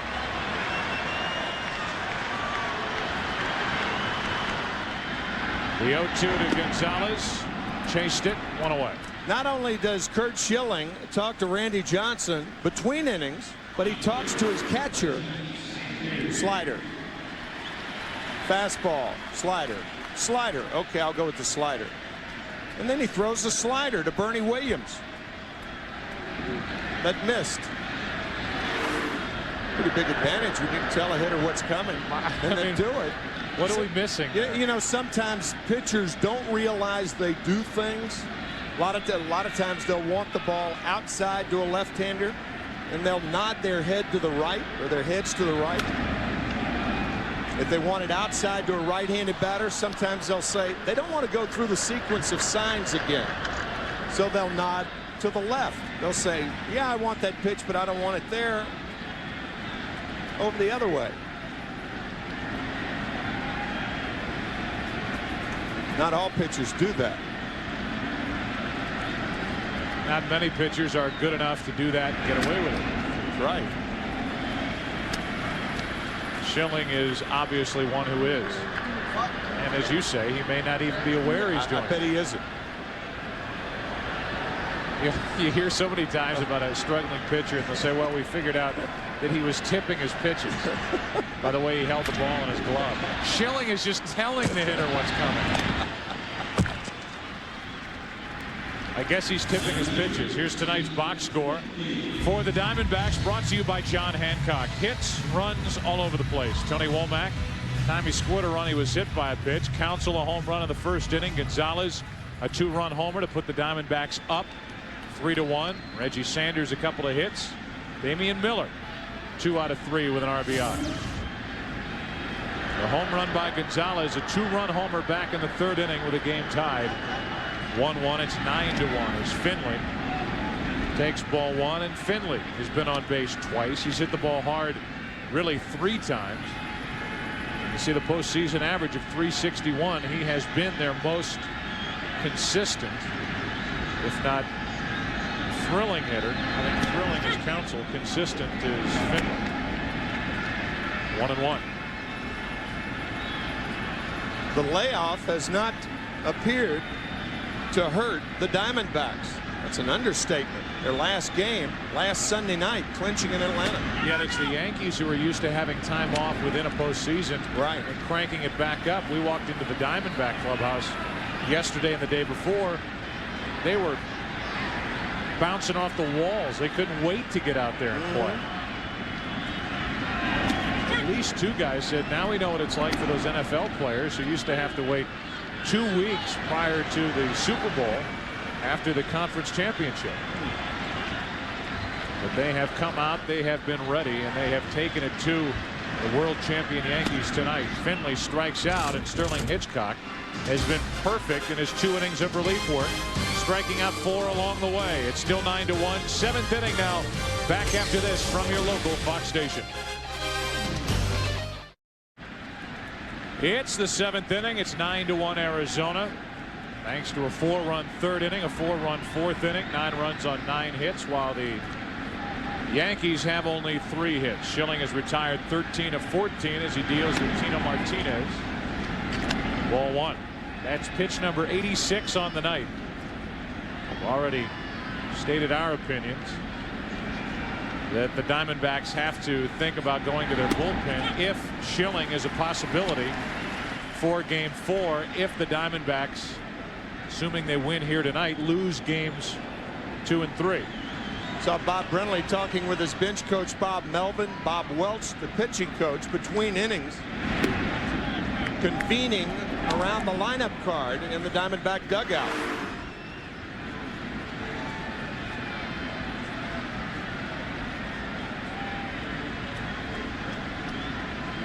Here's a 2-ball 1-strike pitch. Martinez pops it into left center field.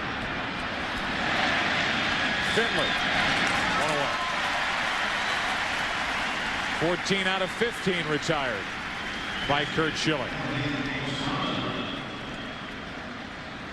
The World Series on Fox is presented by MasterCard. There are some things money can't buy. For everything else, there's MasterCard.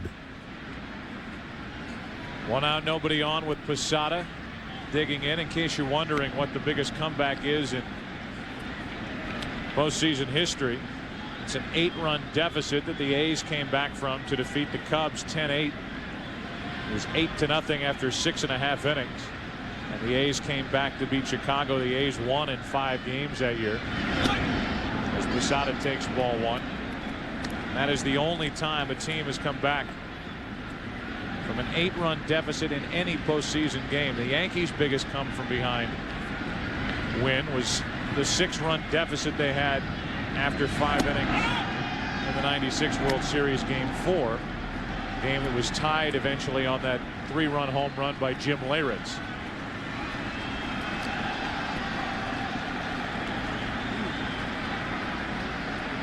One out, nobody on, 2 balls, no strikes, and now 3-0. Yankees scoring 3 in the 6th in that game and 3 in the 8th. The home run by Leyritz. They won it on a walk to Wade Boggs with the bases loaded. And they came back behind Andy Pettitte to win 1-0 in Game 5 and then won Game 6 at Yankee Stadium. 3-1 from Schilling to Posada, who's 1 for 2, has one of the 3 Yankee hits. Bernie Williams and Brocious have the other 2.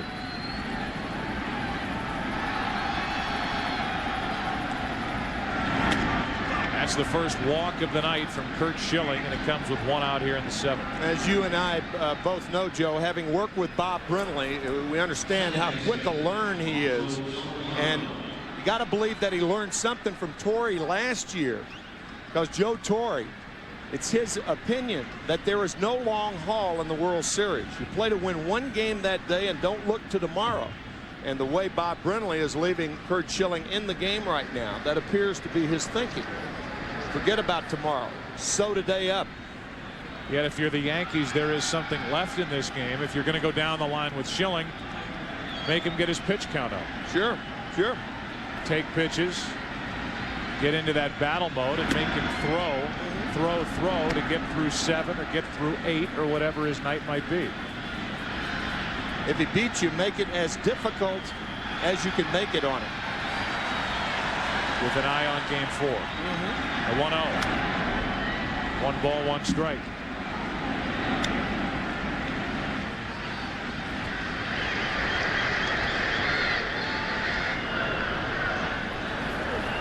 So Bob Brenly is trying to strike that balance between sewing up Game 1, between sticking with Schilling, leaving him out there, and using that bullpen, getting some innings, and keeping the pitch count down, which is still under 100 for Schilling, but it's getting up around the 90 mark with an eye on Game 4 if the Diamondbacks are down in this series. 1 ball, 2 strikes on Soriano.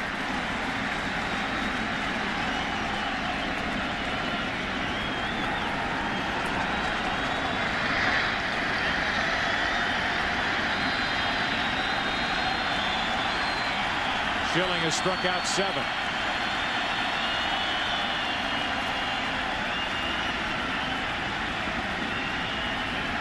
Again, he'll try to go out of the strike zone to get Soriano.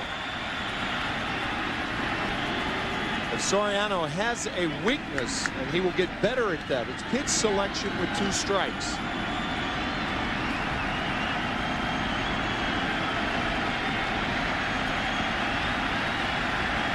On 1 and 2, Soriano lifts it into left center field for Finley. 2 out.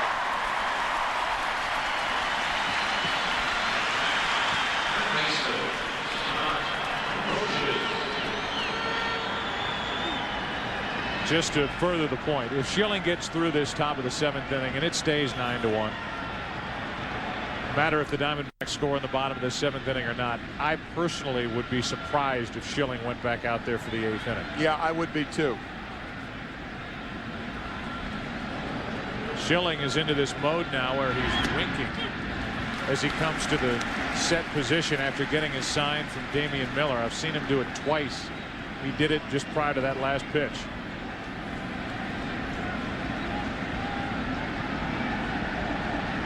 Not that time. The 0-1. 95 miles an hour up and out over the plate. Fouled back as Paul O'Neill comes into the on-deck circle. 100 pitches now on the night for Curt Schilling.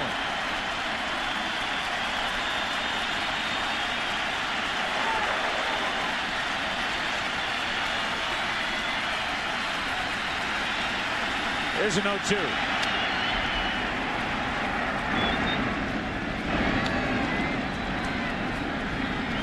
Brocious with a bloop double back in the second. Fly to center in the fifth.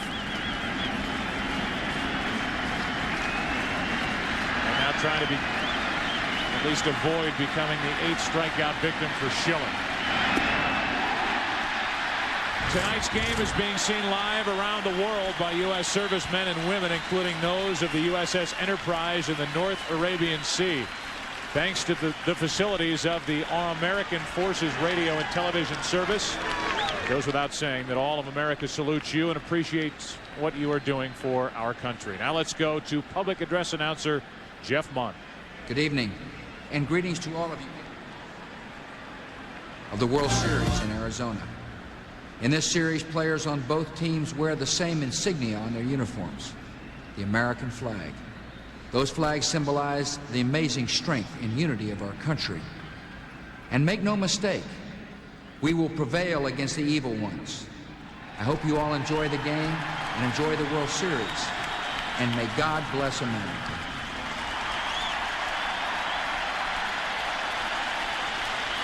And now to honor America with the singing of God Bless America. Please welcome the multi-talented, award-winning star of stage, screen, and recording, Vanessa Williams. God bless America, land that I love. Stand beside her and guide her through the night with the light from above. From the mountains to the prairies to the ocean wide with foam.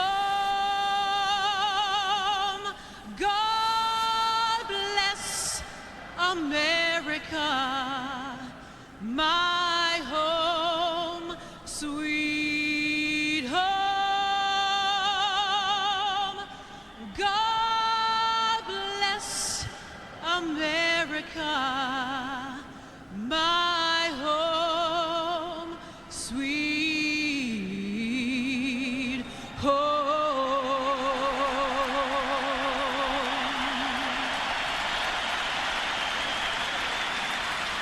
A message from President Bush and Vanessa Williams with God Bless America. Bottom of the 7th coming up.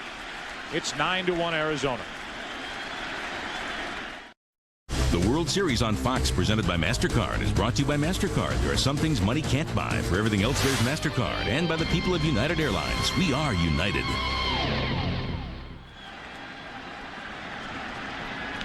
Please remember, Radio Shack is a collection site for the September 11th Fund benefiting survivors, victims, families, and rescue personnel. The September 11th Fund is a collaboration of the United Way, the New York Community Trust, and the Council of Foundations.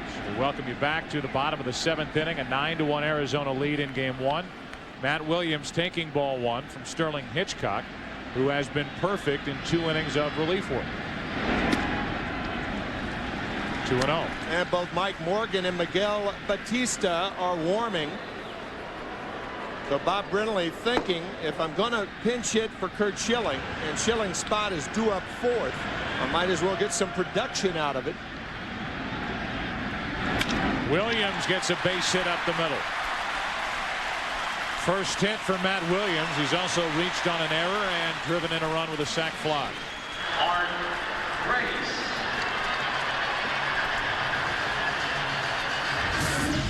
Here's our Pepsi game summary. Bottom of the 7th inning. Yankees 9 runs allowed, the most by the Yankees in World Series play since 1996 Game 1. The numbers for Schilling, and he is likely finished. Gonzalez a 2-run homer and a double. And the Yankees postseason since 1996 5-0 series record after losing Game 1. They trail 9-1 as Grace takes a strike. Grace has lined out, been intentionally walked, and driven home a couple with a double back in the 4th inning.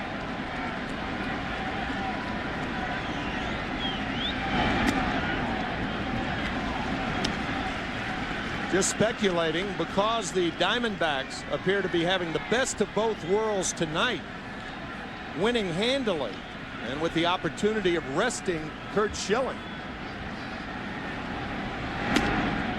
2-1. And bringing him back, maybe, and of course this is just speculation on my part, but bringing him back whether they're down 2-1 or up 2-1. That's the option Bob Brenly has with his ace right-hander. Grace hits it hard into right. Justice. 1 out. Mark Grace, who came into this game with a career postseason average of .356, has had good swings all night. The Yankees walked Grace back in the 3rd inning to get to Damian Miller. Runners on at 1st and 3rd, and 2 out. Miller doubled down the left field line. He's 2 out of 3.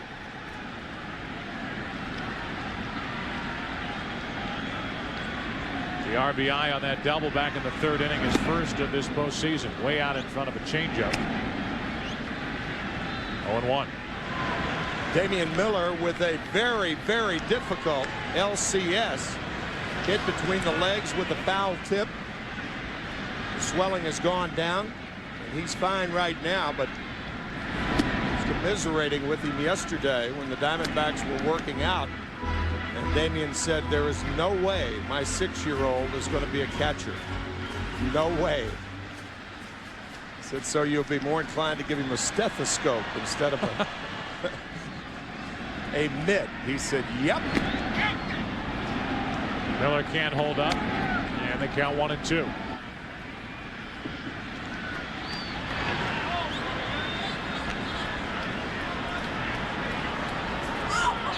Jay Bell is in the on-deck circle. Barring a double play here in this 7th inning, it appears Bell will hit for Schilling. Miller strikes out, 2 out. 5th strikeout for Hitchcock, who has pitched well. Tomorrow it's Game 2 of the World Series, presented by Budweiser. The matchup of a couple of dominating left-handers. The Yankees send Andy Pettitte to the mound against the Diamondbacks' Randy Johnson. First ever World Series appearance for Randy Johnson. Game 2 of the World Series begins tomorrow at 7:30 Eastern, 4:30 Pacific here on Fox. Jay Bell announced as the pinch hitter for Randy Johnson. It'll be a special moment tomorrow night during the pregame show when Ray Charles will be here singing America the Beautiful. So tune in early tomorrow night to watch Ray Charles sing during the pregame show. Batting for Schilling, it's Jay Bell. 1 on, 2 out, and that's foul down the left field line.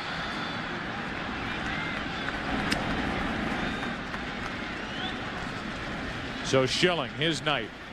0 for 3 at the plate and on the mound. 7 innings, 1 run, 3 hits. And there is Miguel Batista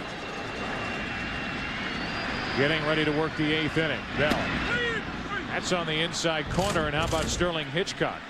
3 innings, 6 strikeouts, only 1 hit. We go to the 8th inning of Game 1. 9-1 Diamondbacks. Curt Schilling is finished after going 7 strong innings for Arizona. And Paul O'Neill swinging at the first pitch he sees from Mike Morgan. Pops it up to short, 1 away. And Batista, Morgan getting loose. It's Morgan who gets the nod, and there are the numbers this postseason for Mike Morgan, who came to the big leagues back in 1978. And has never been in a World Series, and there is nobody any happier than Mike Morgan. That's on both teams. Speaking of teams, he has been with 12 of them, as Mike Stanton, the left-hander, will be the pitcher in the bottom of the 8th for Joe Torre's Yankees. 1 out, nobody on. Knobloch takes a strike. Knobloch 0 for 3. He's popped up twice, grounded out. That was against Schilling. Again, Schilling 7 innings, 1 run, 3 hits. 1 walk, 8 strikeouts. Hit a batter. And is in line for his 4th win of this postseason. his 8th postseason start. About to up his record to 5-1.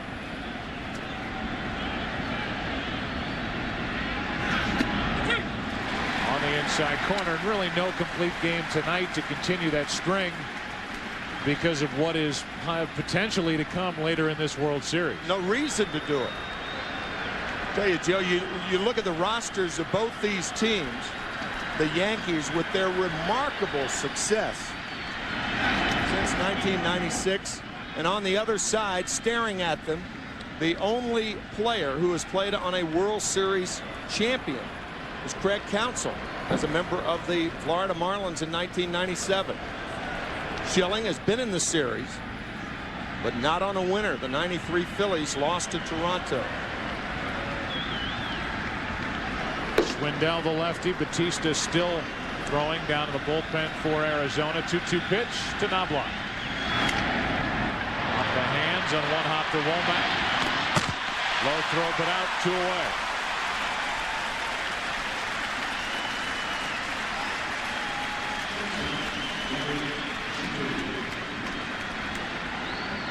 Derek Jeter now, whose hitting streak is in jeopardy here with this at bat. He's hit in 14 consecutive World Series games. He's been hit by a pitch, scored a run, grounded out twice.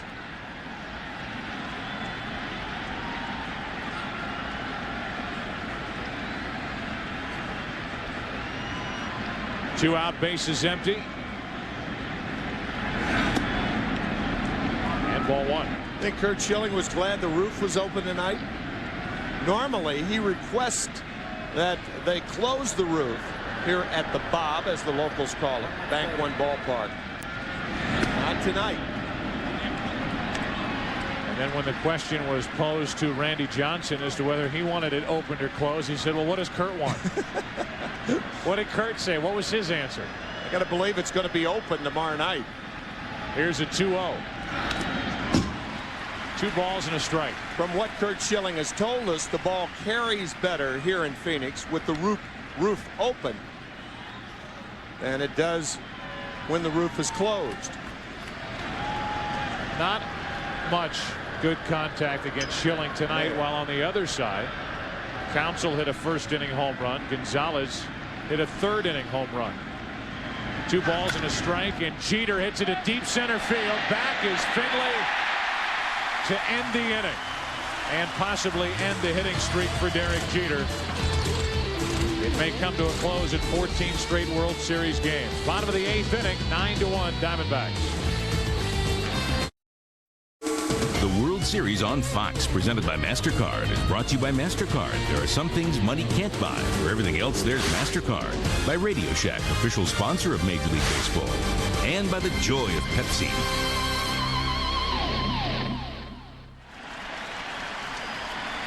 Well, some changes as we go to the bottom of the 8th inning with a 9-1 Arizona lead. David Justice switches from right field to left field. Paul O'Neill, who pinch hit and popped up, is in the game in right. That means Knobloch is out. And occupying his spot in the order is the new pitcher, Mike Stanton. Mike Stanton in, obviously, to get some work this evening. Pitching just 1 inning. There's no way Joe Torre can keep him out of tomorrow night's game if necessary. What a postseason career Mike Stanton has had. First with the Atlanta Braves and now with the New York Yankees. Tony Womack first up. Womack hitless, but he was hit by a pitch, scored a run back in the 3rd inning. Counsell and Gonzalez will follow.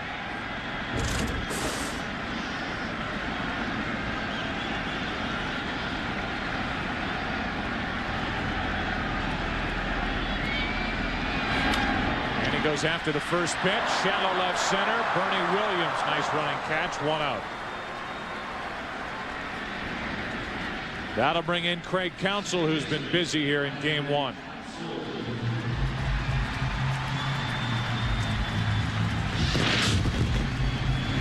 A first-inning home run to tie the game 1-1. First World Series home run, and then a diving stop to rob Enrique Wilson of a hit back in the 5th inning.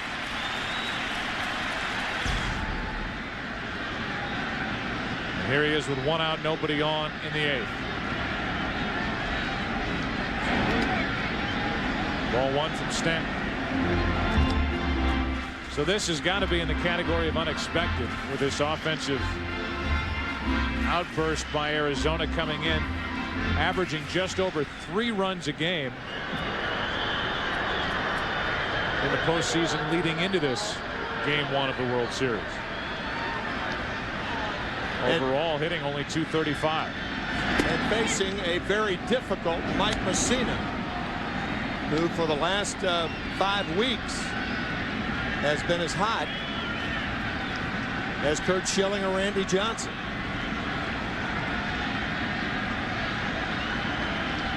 Schilling has done his job. Now it's Randy Johnson tomorrow night. Good play by Soriano. First year at the position. And a good play to his right, 2 out. That brings in Luis Gonzalez, proud dad of triplets, born June 26th of 1998. Megan, Jacob, and Alyssa. And they love that home run that Daddy hit. A 2-run shot back in the 3rd inning to put the Diamondbacks up 3-1. They lead it 9-1.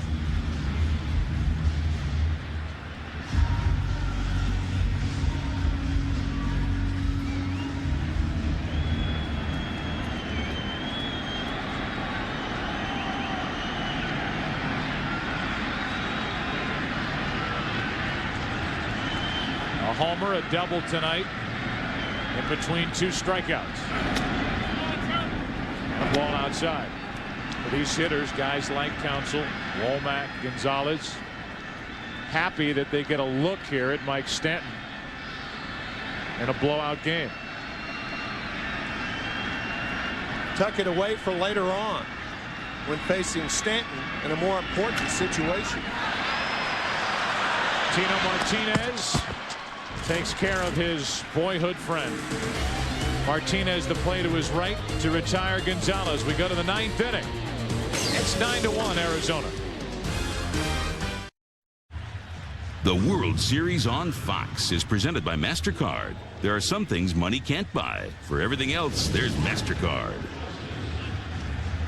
A 9-1 Arizona lead as this game 1, moves into the 9th inning. The Arizona Diamondbacks team now has Greg Swindell on the mound, veteran left-hander. The average age of the players on this Arizona team, 32 years, 133 days. The second oldest in the major leagues this season to Seattle. As Spencer pops it up on the infield.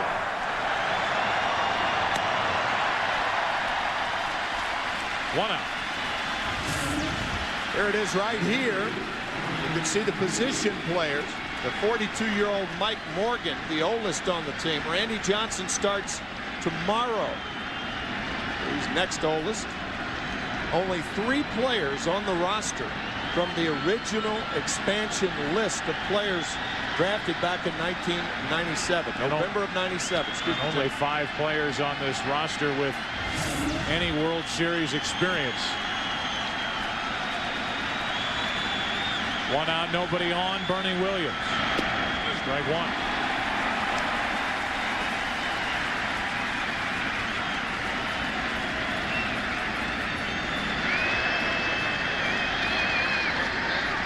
The Yankees in search of their 4th consecutive World Championship. Are down 9-1 here in the 9th inning of game 1.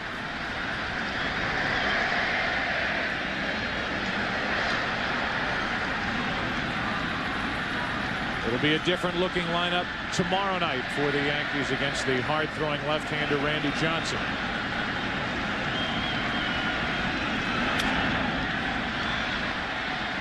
Out of play in the count 1-2. Expect Velarde in the lineup for New York. Expect Shane Spencer in the lineup. Paul O'Neill will not get his first start until Tuesday night. And David Justice will be sitting tomorrow. But perhaps not Tino Martinez. Maybe, said Joe Torre. 2 balls, 2 strikes on Williams. Saw that coming up after this game, your late local news. Yankees in World Series play. Last time they had 3 or fewer hits. Game 3 against the Dodgers, that 1963 season. When the Yankees faced a similar 1-2 punch at the top of the rotation for the Dodgers. Koufax and Drysdale. Still 2-2. That was Drysdale's game. Sandy Koufax striking out 15 and beating the Yankees in Game 1. And then it was Koufax who won the clincher in Game 4. So Koufax with 2 wins, Drysdale with 1 in the 63 series. Padres got the other. Padres, Johnny Padres, right. 2 balls, 2 strikes on Williams. 1 out, nobody on. 9th inning. 2 out.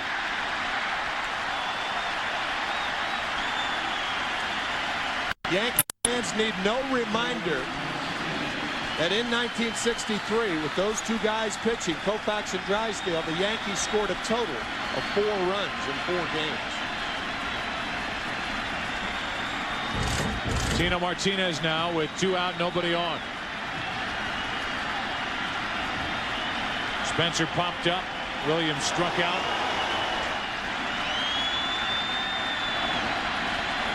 Greg Swindell trying to finish what Curt Schilling started.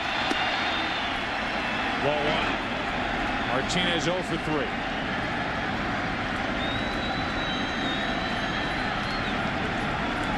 Joe Torre wanting to see the kind of at-bats that Tino Martinez got in Game 1 before deciding if he would be in the lineup in Game 2. That's foul. 1 ball, 1 strike. You have a lefty on a lefty right now with Swindell against Tino Martinez. But there is no left-hander in the world who can give you what Randy Johnson gives left-handed hitters. Fits.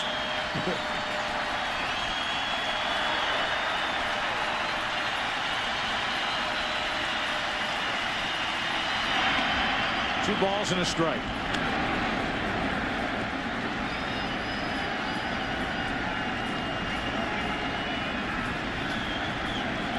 The Yankees facing their 4th consecutive different opponent in the World Series.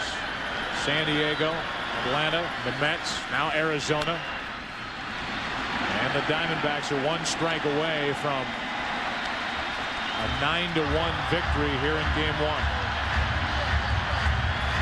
Behind Schilling.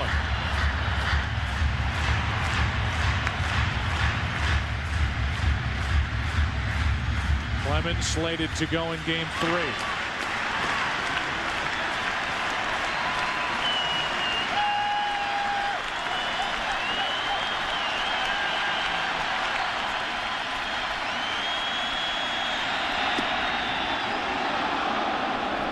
Three and 2.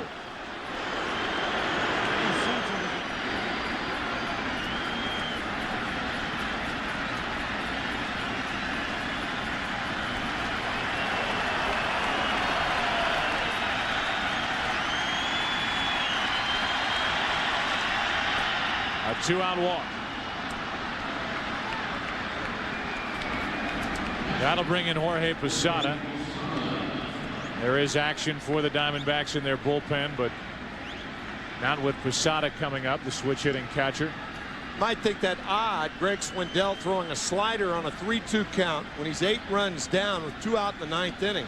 But a lot of pitchers, Swindell included, think that they can get the slider over as well as they can the fastball.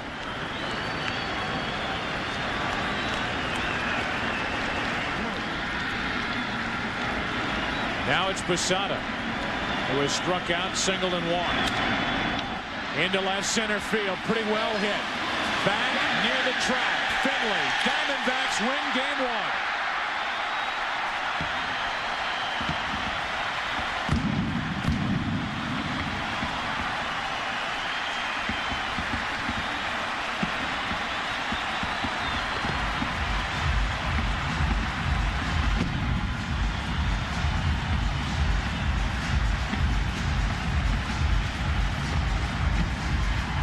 How many starting pitchers do you see go out on the field to shake hands with the guys who provided the offense.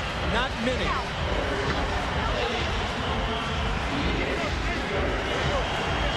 It was Kurt Schilling on the mound and hitting up and down this Arizona Diamondback lineup. Yankees got the first run.